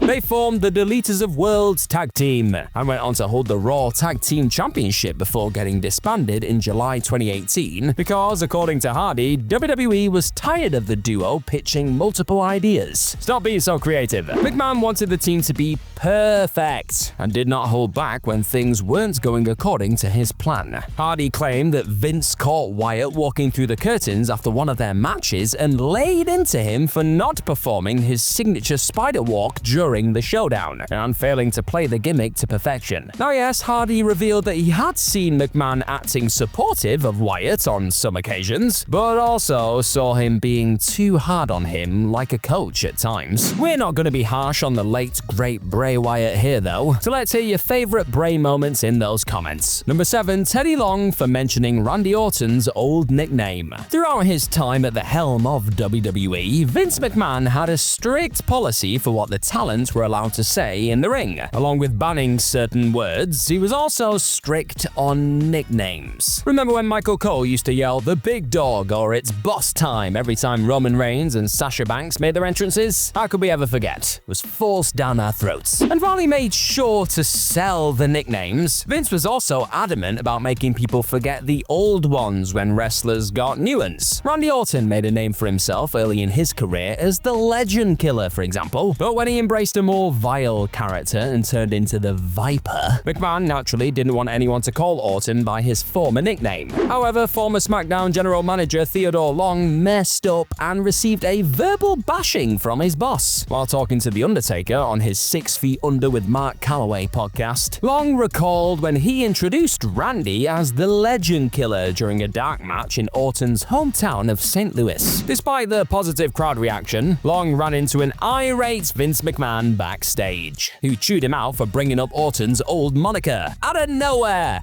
Make myself laugh. Long revealed that he admitted to McMahon that he was just playing around and apologized, assuring that it would not happen again, player. Number 6, pulled Ric Flair and Macho Man from the ring mid-match and ordered them to redo everything. After losing the WWE Championship to Macho Man Randy Savage at WrestleMania 8, Ric Flair looked content to reclaim the title. Despite failing in his first attempt, he found a way to get involved in Savage's title defense against the Ultimate Warrior at SummerSlam 1992 and injured the former's knee. Flair then used the injury to his advantage to defeat Savage a few days later on an episode of Primetime Wrestling to win the WWE Championship for the second time in his career. However, the match wasn't without any chaos, as Vince McMahon did not like how things were turning out in the ring. He was reportedly not a fan of all the interferences from Curt Hennig, who was in Flair's corner. Speaking on his podcast, To Be the Man, Flair recalled McMahon stopping the match midway and calling them backstage to give them a piece of his mind. The former WWE chairman reportedly laid into them and ordered them to redo it. The two wrestlers then proceeded to restart the bout as instructed, and this time things went on to McMahon's satisfaction, and the contest ended with Flair winning his second WWE Championship. Just a mad billionaire playing with his wrestling toys, eh? If you, yes you, are finding this look at the times Vince lost his cool with people backstage quite fascinating, then hit that subscribe button and there is more where that came from, baby. Fascinating videos, not Vince losing his cool, hopefully. Number 5, chewed out Braun Strowman for using one of his banned words. As mentioned earlier, Vince McMahon had a list of banned words he didn't want anyone to say on WWE television. This included words like hospital, belt, strap, and even professional wrestling. He also didn't want anyone to use the words title shot, as his go-to terms were title opportunity or title match. He's a weird man. Speaking to Lillian Garcia on her podcast, Lillian Garcia Making Their Way to the Ring, WWE Hall of Famer Mick Foley recalled seeing Vince McMahon chewing out Braun Strowman for using the words title shot on TV. The segment in question happened on the 30th of January 2017 episode of Raw, where Strowman asked then Universal Champion Kevin Owens for the title shot he promised. Foley heard McMahon tearing into Strowman for using that term and correcting him that title match was the right phrase. Vince wanted WWE to be more of an entertainment company rather than a classic wrestling promotion, which is the reason he abolished even the terms pro wrestling or wrestlers from being used on television. But fans always question the reasons behind him banning just simple, normal terms such as title shot. Like, what was the point? It was again just all very weird and very Vince. Number 4, Kevin Thorne for looking like The Undertaker. Not every wrestler can make a supernatural gimmick work like Mark Calloway did with The Undertaker. But that did not stop WWE from trying to introduce more mysterious characters into its programming over the years. WWE gambled with a few characters in the process, and Kevin Thorne was one of them. He first debuted on the WWE main roster as Mordecai in May 2004, a religious zealot who was on a mission to rid the world of all sin. He wore all white and had blonde hair, which symbolized his purity. But WWE shelved the character after just 3 televised matches, as he got sent back to developmental and eventually got released in 2005. So much for that then. However, he returned the following year with a new vampire gimmick under the name Kevin Thorne, and started competing in WWE's revamped ECW. Talking to Sean Ross Sapp of Fightful, Thorne discussed his time in WWE and how Vince McMahon actually once berated him backstage for looking like the dead man. He revealed that he was working with Dusty Rhodes to chalk up the perfect plan for an eventual feud with The Undertaker down the road, and WWE reportedly had plans for him to form a faction and go after the Phenom. Thorne said that it was during this time that WWE officials asked him to take the red off his hair and told him to dress more in black with his ties. He stated that after all the things he had been doing to not look like The Undertaker, WWE was now asking him to do the exact opposite. However, things took a turn after Thorne came back from a not-so-great match. He got chewed out by Vince for looking like The Undertaker, which was exactly what he was told to do. He then had to cut his hair and change his looks. And when he came back, McMahon did a complete 180 and berated him for cutting his hair and claimed that the old look was what they really wanted. Make up your mind. He got put on the shelf and sent back to developmental once again, and it eventually led to his exit from the company in 2009. Number 3, Seth Rollins for making Kofi Kingston look good. Long before Seth Rollins and Kofi Kingston competed against each other as the Universal and WWE champions respectively, the two superstars wrestled a few televised contests in 2014 when Rollins was coming up as a singles performer. Rollins received a big push as the protege of the Authority after betraying the Shield, and naturally, WWE wanted him to tread over the other stars in short matches to establish himself as a top heel. Vince chose Kofi Kingston as one of the wrestlers he could use to put Rollins over and booked the latter to beat Kingston in a brief match. Speaking on ENC's Pod of Awesomeness, Rollins revealed that he respected Kingston a lot and didn't want to just squash him in the ring, so he gave him a bit of offense during the match and made him look good before defeating him. However, McMahon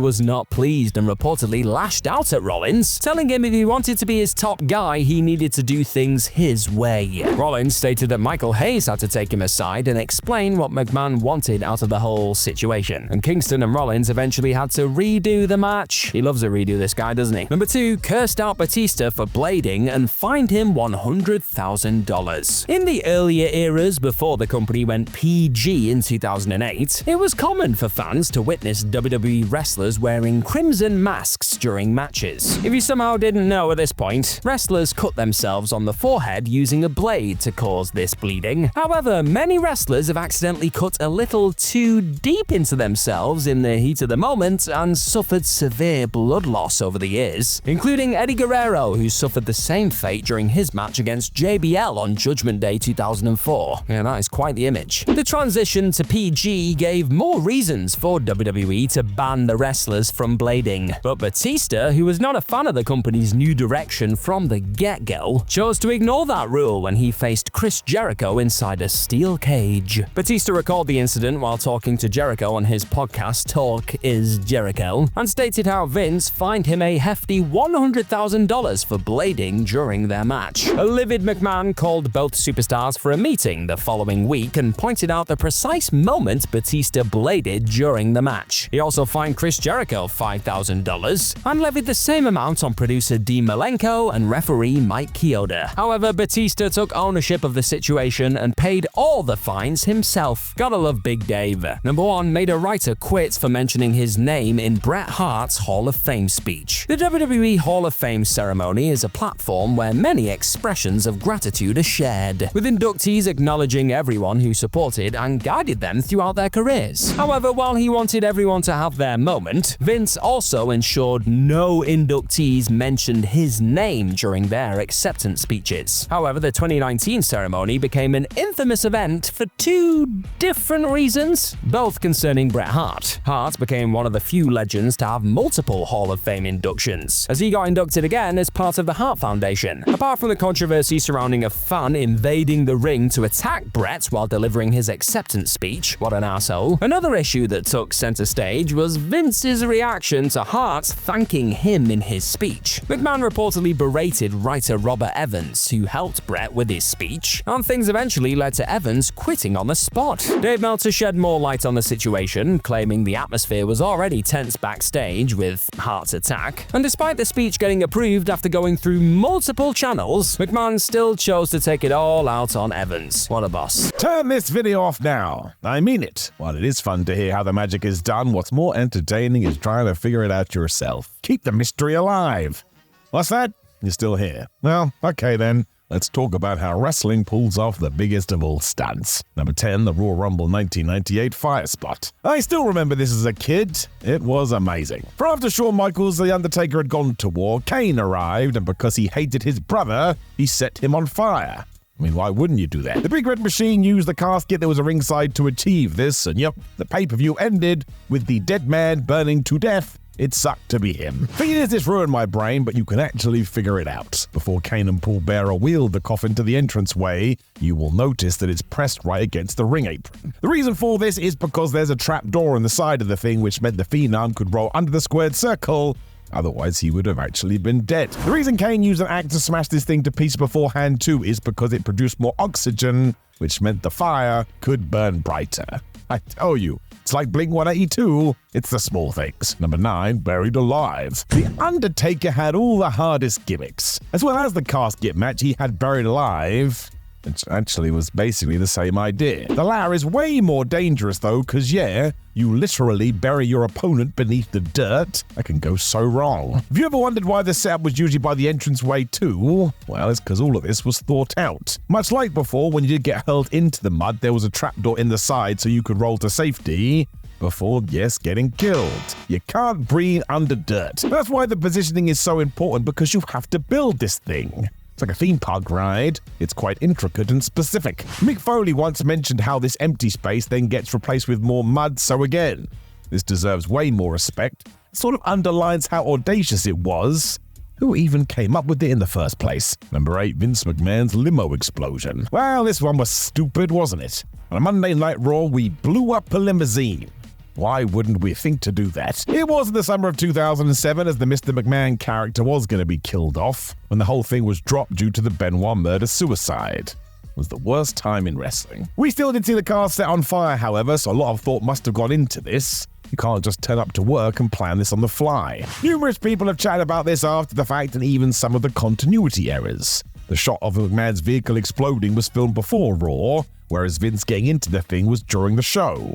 So look at the ground next time you see this, you will notice it doesn't really match. It also meant if you were watching this live as a production assistant, you would have seen Vince get into the limo and then get straight out again, so it was proper Hollywood stuff. Imagine you didn't push play on the pre-tape at the right time. It's gonna look really silly. So it was all kind of dumb, but fair play to the crew who did sort it out. They are very good at their job. Number 7, Randy Orton sets Bray Wyatt on fire. Good grief, wrestling loves fire. Then look at AEW and Jack Perry. A dude can't help himself. WWE lent into this during the pandemic, which I do totally get. Normal sports entertainment was out the window, so you have to come up with new ideas. This was one of them. It also came with a huge plus, because filming things in the Thunderdome didn't actually have a real-life crowd, so that element was done. Don't even worry about it. That is how WWE was able to achieve this too, because they could stop things and tape around it. And if you can, you should. So basically, as soon as the time came, we tricked the cameras and the lines of sight as a puppet version of Bray Wyatt was put in place of the human. Otherwise, we would be setting fire to people. Not good. It's also why you'll never likely see it happen again, because I don't want to go back to this era. That is the only reason it happened.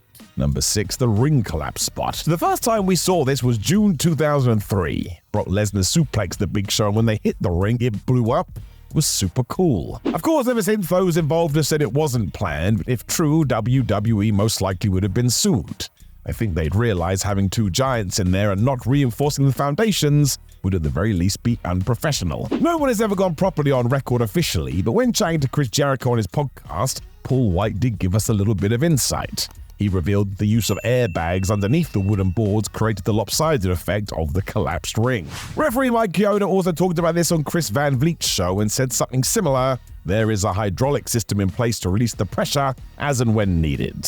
So that is sort of badass. Number 5, Braun Strowman tips an ambulance. 2017 was a huge year for Braun Strowman. Nowhere WWE remembered the big guy should be super fun and booked the monster among men accordingly. I mean, the dude started flipping trucks over. Who doesn't like that? Given that Strowman was a former strongman, it was so easy to suspend your disbelief, even though it was silly.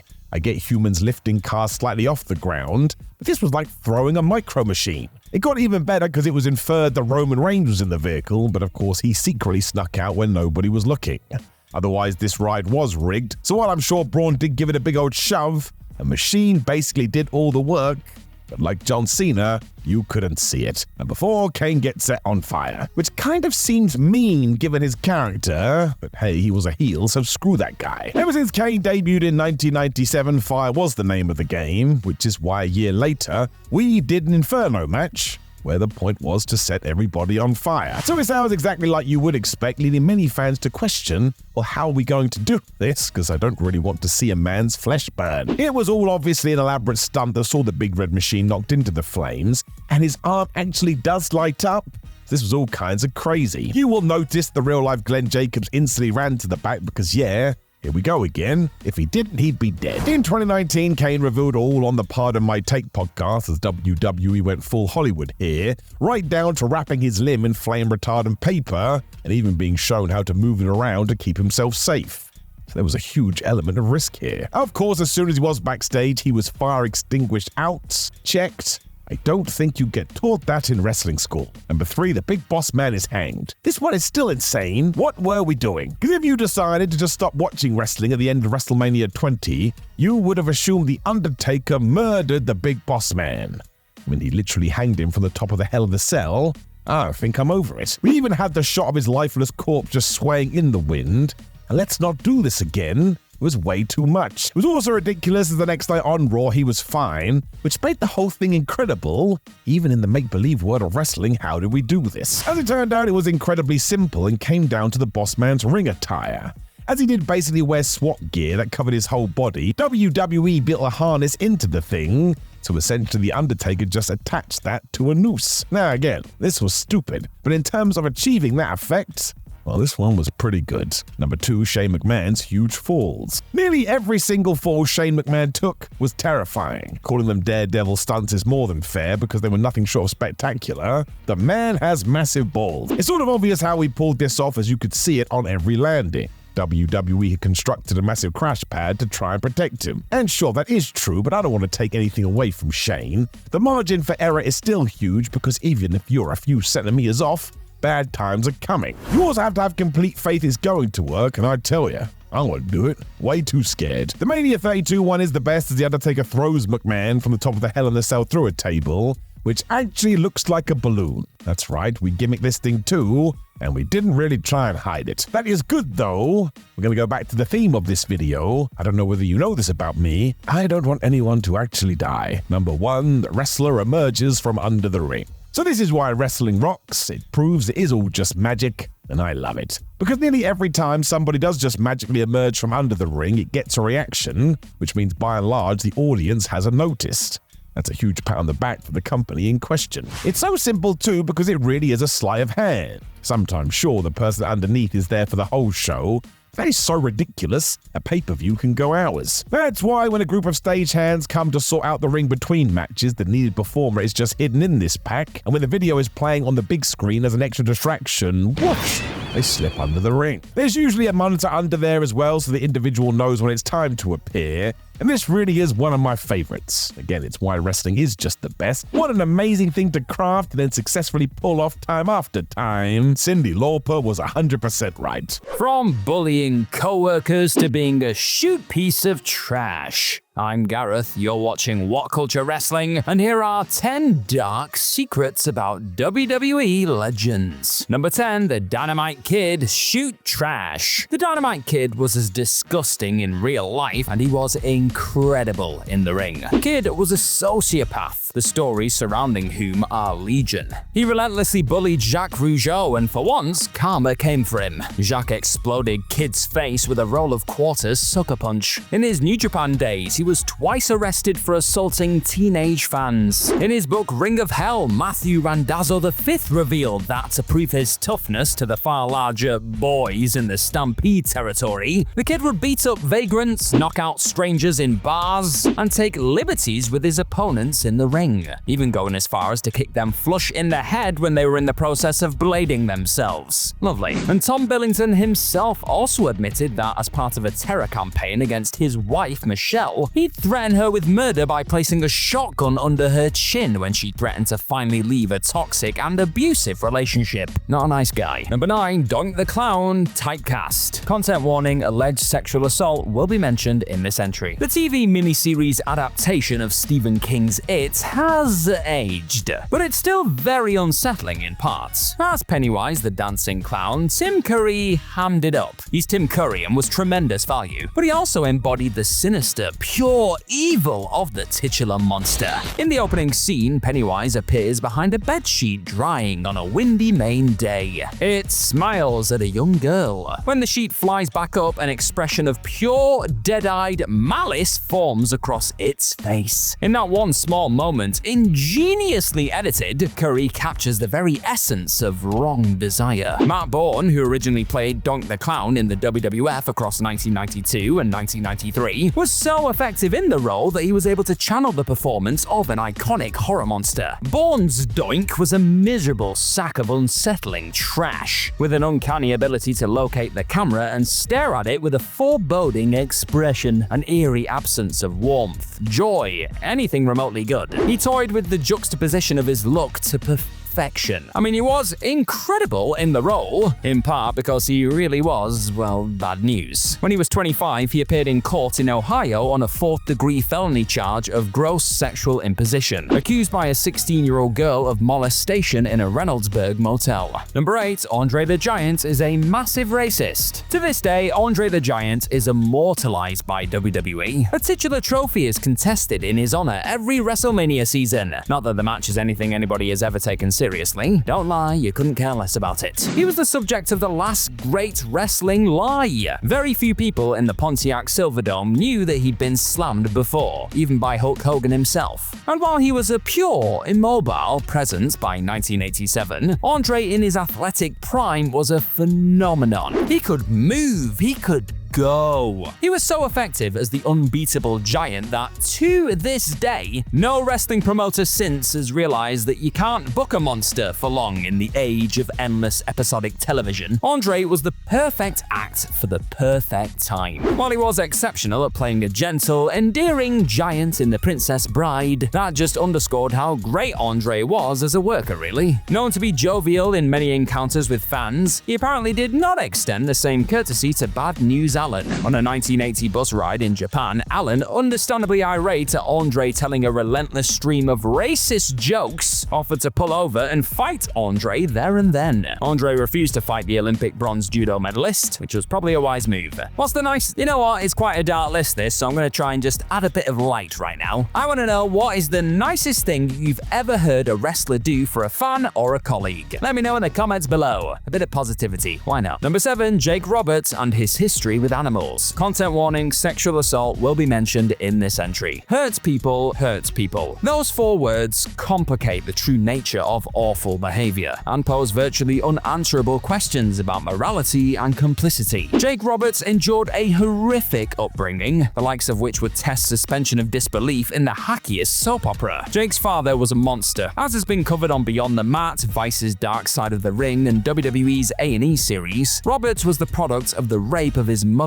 and was sexually abused by his stepmother during childhood. Roberts self-medicated and spent his career and the vast majority of his life in a tragic bid to repel the trauma. He isn't absolved of awful behavior, but it is definitely complicated. More complicated than a listicle can tackle, realistically. Still, Jake Roberts abused a snake through neglect in the early 2000s when living in the UK, for which there is no excuse. Summoned to court in 2004, Roberts was found to have housed the 15-foot animal in a cage spanning just 12 feet. An RSPCA inspector determined that the underweight snake, which died shortly after being seized, had not been fed for 7 to 8 months. That is grim. Number 6. Ted DiBiase did say he likes money. Ted DiBiase was such a fabulous character. He was a booker and writer's dream. The man fueled great storytelling with a motive that was so easy to root against. In his WWF 1980s heyday, his immense wealth and evil intentions threatened to corrupt the sporting integrity of the WWF. And to far lesser effect, his money and quest for power shaped some of the better and underlooked mid-card storylines of the New Generation era. In WCW, before Eric Bischoff took it on himself to take over the role, he originally funded the New World Order. This, for a brief time, was one of the most inspired ideas in wrestling history. The role explained how the mercenaries were paid, lending credibility to the entire concept. And DiBiase was connected to the WWF. He was such a cackling, love-to-hate villain with it too.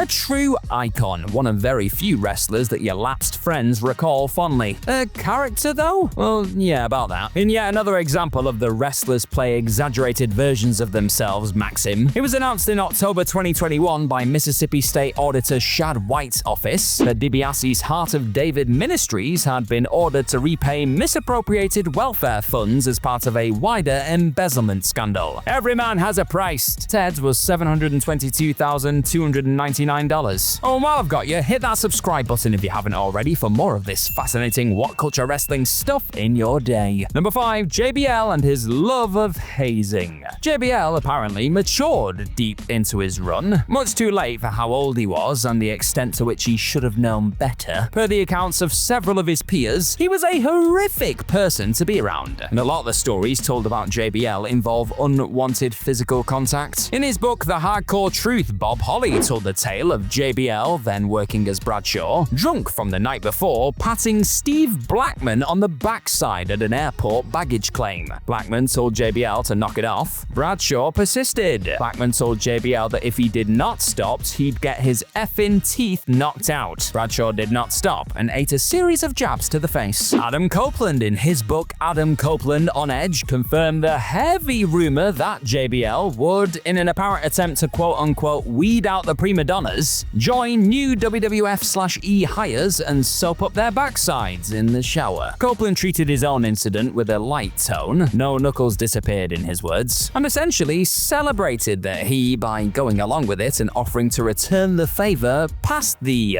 hazing ritual. Again, his words. Still, this could be very fairly described as assault. Nobody should be made to go through things like that, whether they sense what Bradshaw was really attempting to do or otherwise. Palmer Cannon flew himself home and quit the wrestling industry altogether when he was hazed by JBL and Chris Benoit, while Ken Kennedy, in a kayfabe commentary shoot interview, only went as far as to say Palmer was in the bar and a bunch of guys just kind of ganged up on him. Rumors persist that Cannon was duct taped and left to wonder what horror he might endure for the best part of an entire day. Oh, awful stuff. Number 4, Randy Savage and the other allegation. Macho Man Randy Savage is the subject of a vile rumor. You know the one. Many have attempted to connect some dots and will it into existence, but it will not be covered here. Savage was an intensely paranoid individual who channeled his real personality into his best work, effectively method acting throughout the seminal Mega Powers Explode storyline. His belief that Hulk Hogan was out to steal his wife Elizabeth was, in retrospect, all too real. According to George the Animal Steele, Savage, mad with jealousy, would hide Liz away. As Steele would note, there were times when he would lock her in the dressing room. Savage is beloved as the composite 1980s wrestler. If you love the pageantry, silliness, and the technique, Savage embodied and elevated it all. But it's hard to watch his work back with this and the story of his relationship with WCW valet Gorgeous George, aka Stephanie Bellars, in mind. Speaking to David Penza on his Sitting Ringside podcast, Bellars revealed that Savage initially love-bombed her before he went crazy, and to her disgust, as alleged in a shoot interview with the Hannibal TV, he was so controlling that he made her hide in broom closets to prevent the other boys from making eye contact with her. On the A&E special covering Savage's career, Bellars also claimed that Savage broke into her house and bugged it with cameras and microphones so that he could monitor her activity. While Savage's close association with the Special Olympics indicates that he wasn't entirely a monster, the man definitely had his demons. Number 3, The Ultimate Warrior is a bad man. Where to even begin here? The Ultimate Warrior was an awful human being. Per Bret Hart's book Hitman, the Warrior was once asked to meet a terminally ill child. This bothered the Warrior, whereas every single other wrestler ventured outside of the locker room to greet them. When Warrior was asked when he would do the same, the child, wearing custom tassels, heartbreakingly was there to see his favorite specifically. He apparently roared in a effing minute before never going to the bother. Warrior laughed in a blog entry about the slow, agonizing death of Bobby Heenan, comparing him to a colostomy bag. What did Heenan do? Per Heenan, he took an errant blow to the neck from the Warrior despite expressly asking him to avoid what was an aggravated body part. This continued a pattern of behavior. In a shoot interview, Demolition Smash once claimed that Rick Rude once confronted the Warrior about the exact same thing. When Warrior claimed that he didn't need to ease up because I'm the Warrior, Rude apparently sparked him clean out then and there. Warrior was also outwardly homophobic when he attempted a living doing lectures on the college circuit, and felt no sympathy for the residents of New Orleans following the devastation of Hurricane Katrina, because in his words, their lives were already in ruin. Self-ruin. What a dickhead. Number 2, Hulk Hogan is a bad man. Hulk Hogan could have held onto his legacy forever. He could have walked through the doors of WWE whenever he pleased as a grotesquely paid but actually welcome mascot/ambassador figure. He was never going to work a match at his age, but he could have hosted WrestleMania without getting booed into oblivion. He could have been persuaded into half-heartedly endorsing some guy from NXT whose name he didn't know, botched on the night and forgot about afterwards, and people would have still adored him. He was a doddering old granddad in 2014, scene and was endearingly bad at WrestleMania 30. He had it made, man. Everyone knew he was a mental fantasist who didn't do anything, but he was the single most nostalgic figure for the millennial fans stuck in the wrestling habit forever. Every time you heard Real American, every memory of WrestleMania 9 and Starrcade 97 just melted away. Well, almost. While it's not exactly classified information, Hogan's abhorrent racism, he was recorded saying that he'd hate it if his daughter dated a black man using the horrific slur. Slightly less known is the fact that he was an absolute a-hole about it afterwards. Speaking on Bill Apter's podcast, Hogan blamed other wrestlers for not forgiving him. They should be better brothers, he said. In Hogan's words, outside the ring, you're supposed to protect your brother. In this case, it's a situation where 75, 80, 90% of the wrestlers are protecting me, and they're giving me another chance to move forward. There's just a few wrestlers that kinda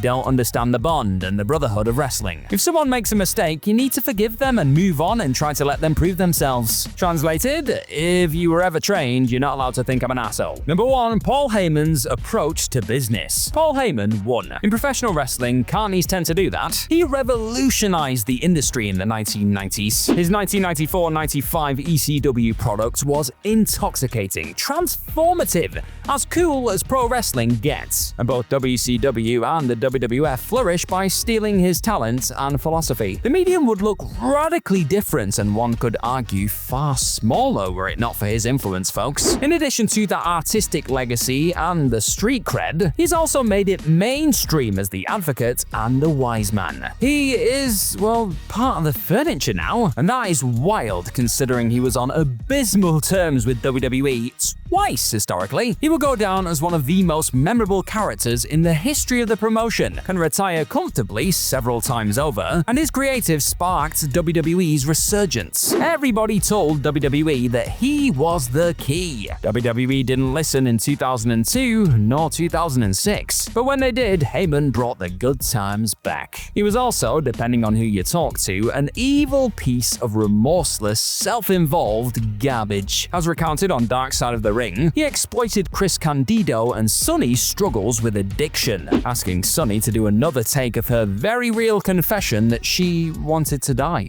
Heyman used Candido's credit card to book flights for the ECW roster, which scorched the credit rating, and money issues haunted Candido for the remainder of his young, tragic life. And his Wrestling Observer newsletter obituary makes for particularly harrowing reading in light of that story. A wise man, sure, but not always a nice man. Taking advantage of contract blunders, only making decisions final at the very last second, or simply doing everything humanly possible to keep a huge impending moment under wraps, have all led to some of the most astonishing happenings in wrestling history. So I am Gareth, this is WhatCulture Wrestling, and here are the 10 best kept secrets in wrestling history. Number 10, John Cena's Royal Rumble return. A return so deeply shocking and exciting, 20,000 folks briefly forgot it wasn't cool to love John Cena during the late 2000s. Wonderful stuff. After going down injured in October 2007 with a pectoral tear, most expected to not see the face that runs the place for around 6 months to a year. But this freak of nature isn't your average human being, folks. About a month before his sensational comeback inside of Madison Square Garden during the 2008 Royal Rumble, folks within the company were already aware one of the most unlikeliest of comebacks was on, according to Bruce Pritchard on his Something to Wrestle pod. And then when the time came to execute this monumental surprise at the pay-per-view, Cena was hidden all day, and even marched through the hallway covered when the time came to finally blow the roof off of MSG. All that effort to keep this Rumble return under wraps paid off, and then some in the end though. Number 9, Malachi Black is suddenly all elite. It may not have led to the sort of consistently mesmerizing run folks were hoping for, but Malachi Black's first night as an all-elite menace is still one of the most surprising and captivating Tony Khan's company has ever seen. And what made Black's arrival on the night of July 7th, 2021 so legitimately stunning was the fact not a single soul honestly thought the former NXT champion had a chance of appearing on AEW TV for at least a few more months. You see, in the wake of being released by WWE on June 2nd, most assumed Black would have to stick to the typical 90-day non-compete clause the sports entertainment companies stick in their contracts. However, with Black working on the Black and Gold developmental brand for a time before being called up to the main roster, it was eventually revealed that WWE had stupidly failed to update the star's NXT 30-day non-compete clause to the usual main roster 90-day one after he hopped over to Raw and SmackDown. What came next was one of the coolest debuts in AEW history. A blackout led to the amazing reveal of the former Aleister Black secretly signing with the company, before Arn Anderson was utterly pulverized with a spinning heel kick at that year's Road Rager. Now I've got a quick question for you. What do you think's been the best ever AEW debut? Was it Malachi Black's spinning heel kick to the Arn? Or something else? You let me know in the comment section down below, baby. Number 8, Christian Cage is cleared for a Rumble comeback. Returning to the greatest multi-person match in all of wrestling now, and yet another moment nobody ever thought could actually be a possibility heading into a Royal Rumble event. Now sure, the prior year's men's over-the-top rope epic had seen the unlikely comeback of a certain rated R superstar, folks also once thought they'd never see bumping again. But rumours of Edge's impossible return becoming a reality were very much doing the rounds before the 2020 Rumble. The same could not be said for the WWE Hall of Famer's best pal though he had technically taken part in an unsanctioned fight with Randy Orton in 2020, away from that 1-minute squash, Christian hadn't been involved in a match since retiring due to concussion issues. That all changed on the night of the 2021 Men's Rumble, however, with Christian and a few others actually being made aware of the fact he'd been cleared to return a few months before the event, after them managing to keep that vital information a secret in the time leading up to the Thunderdome show. Captain Charisma was finally given the thumbs up to make a jaw-dropping comeback to action on the Friday before the PLE, and with that, the once unthinkable visual of Edge and Christian competing in a WWE match together soon unexpectedly warmed the hearts of genuinely stunned fans around the globe.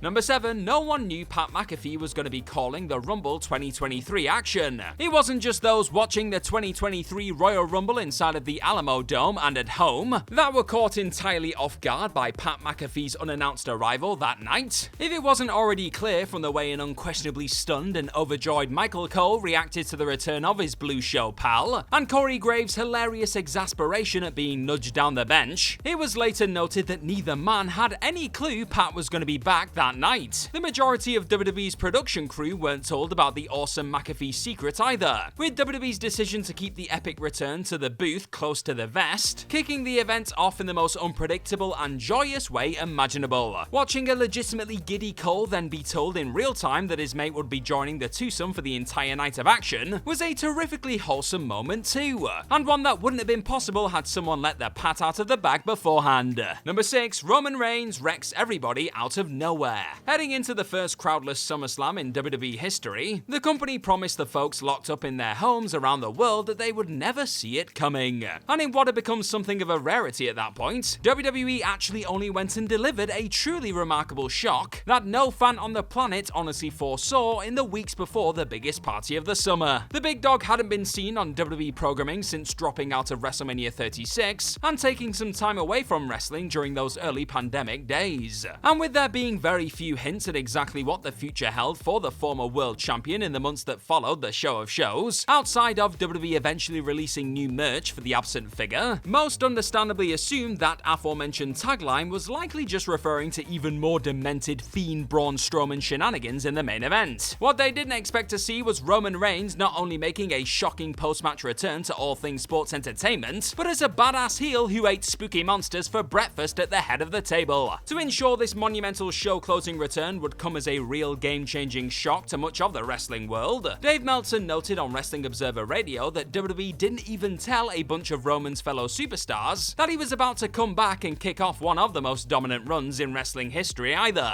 and he's never looked back since. Cheers for watching this video today, and if you like what you see, then go and hit that subscribe button down below. Number 5, Shane O'Mac brings back the money. Long before he strutted out as one of WrestleMania 39's best-kept secrets, and unfortunately limped back out again a minute or so later, Shane McMahon found himself in the middle of an even bigger shock return in 2016. It had been announced that someone was going to be handed the most prestigious award that WWE will ever present on the night of February 22nd, that being the Vincent J. McMahon Legacy of Excellence Award, of course. But just before Vince could hand the award over to the on-screen heel with a quote-unquote warm, good-hearted soul known as Stephanie McMahon, a rather familiar tune blasted through the speakers. The money was back, baby! And a crowd that had just spent much of the last few minutes groaning and watting their way through another soul-crushing start to Raw suddenly erupted in stunned euphoria. either. Nobody had a Shane O'Mac comeback on their 2016 WWE bingo card, that's for sure. Vince would later tell the Orlando Sentinel that the big reveal was kept a secret, thanks to Shane being locked away on a bus until the moment Stephanie's music hit that night. And when Shane-O did eventually show up in Gorilla moments before shaking things up a little, the folks sat around reportedly said they couldn't believe what was happening. They were likely saying something similar back in April, after watching Snoop Dogg drop a surreal people's elbow to cover for the destroyer of the 2022 Men's Royal Rumble's torn quad. Number 4, it's Sting in AEW. Returning to an era most folks understandably don't have the fondest memories of, AEW also managed to give their audience a much needed shot of completely unforeseen joy during their first ever Dynamite Winter is Coming event in 2020. Now sure, folks were aware that the legendary Sting had quietly parted ways with WWE midway through the year, and it did feel like AEW was a logical destination for the icon at some point in the future. But very few predicted precisely when that debut was going to go down, and that was largely due to the likes of the Young Bucks and Tony Khan keeping Sting's incredible arrival under wraps for months. Matt and Nick Jackson would also confirm to Living the Gimmick that they used the old hide your massive surprise in a trailer trick on the day of the event. And when it was finally time for the Stinger to wander into position, the EVPs recalled watching the genuinely shocked talent inevitably mark out around him. Similar reactions were no doubt happening all over the planet when Tony Schiavone let out an iconic "It's Sting" for the first time on AEW programming, as all involved pulled off one of the finest surprise arrivals of the modern era. Number 3, Mark Henry was far from finished. After being a part of the WWE system since 1996, lifting World Championship gold and enjoying a terrific Hall of Pain run, most fans were quick to believe the once unstoppable Mark Henry was done when he began teasing retirement on Twitter in June of 2013. And right up to the moment the emotional powerhouse had his arm raised by John Cena after telling those watching on that he was retiring from the active roster, there wasn't a person out there who didn't fully believe they were watching the end of the lovable big man's in-ring career. Then, in a move that left millions of jaws banging off the floor, Henry only went and revealed the entire thing was one big swerve, nailing Cena with a world's pinkest slam in the middle of the ring.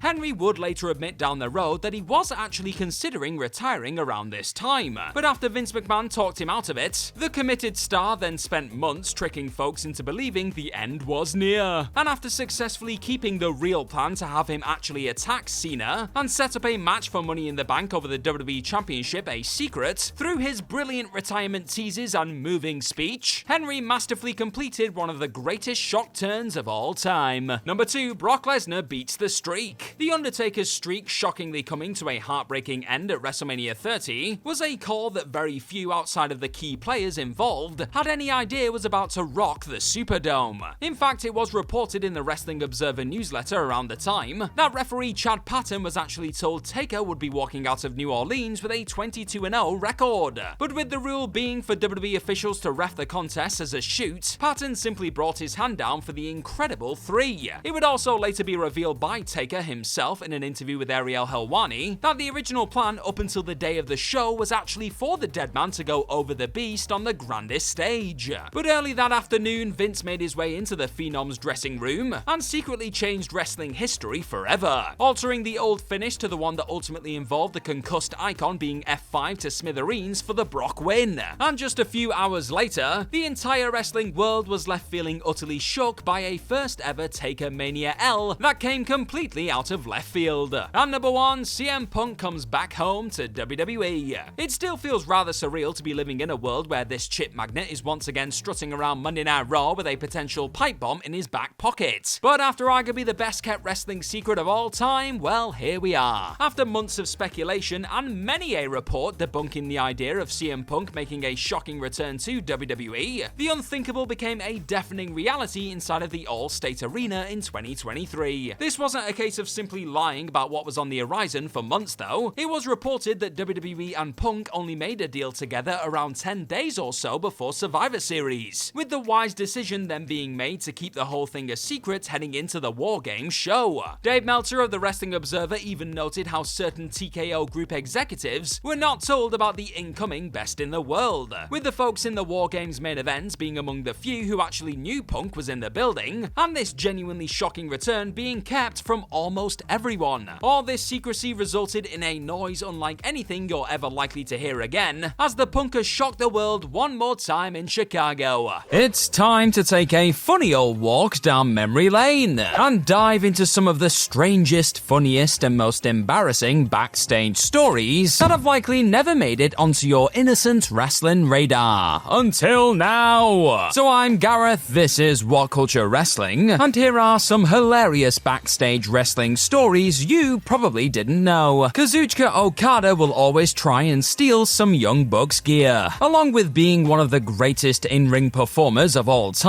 you may not have realized that Kazuchika Okada is actually a bit of a lovable goofball too. For an example of just how much of a silly legend the former IWGP Heavyweight Champion is, look no further than his insistence on robbing the Young Bucks gear every time he finds himself sharing a backstage area with the Jackson Boys. Just last year, the iconic scamp was at it again, nicking Nick's black and white getup in June and doing something similar in October before teaming with Orange Cassidy against Claudio Castagnoli and Jon Moxley. This fun little joke actually has some rather sweet origins too. When the Bucks and Okada were working together in TNA, Matt and Nick bonded with the eventual Japanese legend Backstage, after going to bat for him when that company were trying to get him to bleed in a match. From there, the eventual AEW EVPs became best buds with Okada, with the Rainmaker then eventually deciding to don their gear during every show they ended up working together, and just surprising them as a third book for the fun of it. Wholesome ribs, you love to see it. And I want to know, what's your favorite Okada match? You let me know in the comment section down below. Cody Rhodes and Santino Marella's surreal bodybuilding contest. A cocky young Cody Rhodes actually once decided to poke fun at the physique of his fellow worker Santino Marella. But rather than just accept those harsh words about his body, the former Intercontinental Champion Marella claimed he would be in better shape than the eventual American Nightmare if he simply lost his love handles. And so, after these two egos had hilariously collided backstage during the 2008 European tour in November, it was decided that both men would actually compete in a surreal bodybuilding competition at the WrestleMania 25 after party. Just to really add to the strange occasion, posters similar to the Mega Powers Explode WrestleMania 5 VHS cover were even made to promote this silly little flexing contest. But Marella actually took the whole thing quite seriously in the end, dropping a ton of weight, 30 pounds according to the Star, hiring a posing coach, and grabbing himself some tights for the event. And after showing off his new bod opposite Rhodes during that post-Mania pose-off, the crowd went wild as Triple H apparently scored the contest and handed a ripped Marella the win. What a ride. Steve Austin and Mick Foley's cookie prank on DDP. Before the Stars became some of the most famous legends in the industry, Stone Cold Steve Austin, Mick Foley, and Diamond Dallas Page were actually riding together during a WCW tour, with the eventual superstars also sharing a hotel room together. And it was during this spell traveling as a trio when Foley and Austin began to get annoyed about DDP's decision to parade around the hotel room stark naked before going to sleep. So how did Mick and Steve respond when Dallas refused to alter that bedtime routine? They grabbed some cookies a fan had made for them, crumbled them up over Page's bed while he was out, and then waited for the inevitable meltdown. Wonderful stuff. Sure enough, an infuriated and very much naked DDP launched his own cookie attack on Foley after he discovered the sweet treat mess, getting some chocolate chip revenge on this pair of cookie monsters. So if you didn't already, now you know what happens when you mix DDP with CCC. AJ Styles won't leave until he has defeated Samoa Joe at Tekken 4. Along with battling it out in everywhere from TNA to WWE over the years, the phenomenal AJ Styles and the unstoppable Samoa Joe have also taken their long-running rivalry to another slightly more unexpected location, an arcade. Jumping all the way back to their time throwing down as rivals in Ring of Honor, Joe actually told the story about how the pair ended up clashing on Tekken 4 at the Vans skate park in California. Despite Styles being a passionate lover of video games though, the current AEW star repeatedly defeated the former WWE champion, but AJ simply didn't know when he was beaten and apparently refused to leave until he conquered the big lad. And with Styles' wife watching on and begging for her man to let them leave this dumb Tekken war behind, Joe ultimately explained how he had to let Styles win after whooping him 5 times already. So if you ever find yourself going one-on-one with a phenomenal one online, just know that this hugely and hilariously competitive wrestler will not give up until he's come away with a W. Owen Hart makes Test believe he's stopped the show. From fooling folks into thinking he had a drug problem by dipping his face into a powdered donut, to planting some ridiculously spicy hot sauce into a chili to destroy his colleagues' insides. sides. Owen Hart loved himself a prank, and one of the lesser-known tricks Owen played on his fellow wrestlers involved him prank calling the late Test in 1998. The story goes that WWE were forced to cancel a New York house show that year due to a snowstorm, and with various wrestlers contacting others to inform them that the event wasn't going ahead, Owen saw the chance to have a bit of fun. Test, who was a rookie at this point, was phoned up and was led to believe he was talking to the property manager of the venue said house show was supposed to go down in. It was here when a Hart in disguise asked the talent whether he felt the show should be cancelled or not, and Test eventually responded by saying he'd probably cancel it if it was his call. Without missing a beat, Hart then brought the conversation to an end by letting the naive rookie know that he was now going to ring his boss, Vince McMahon, and tell him that Test had just advised him to call off the incoming event. A master of both grappling and pulling a fast one. Poor old Test never stood a chance, did he? Cheers for watching this video today, folks, and hit that subscribe button down below for more WhatCulture on your screens. Shawn Michaels has his show stopped by his mum. He may be a sexy boy,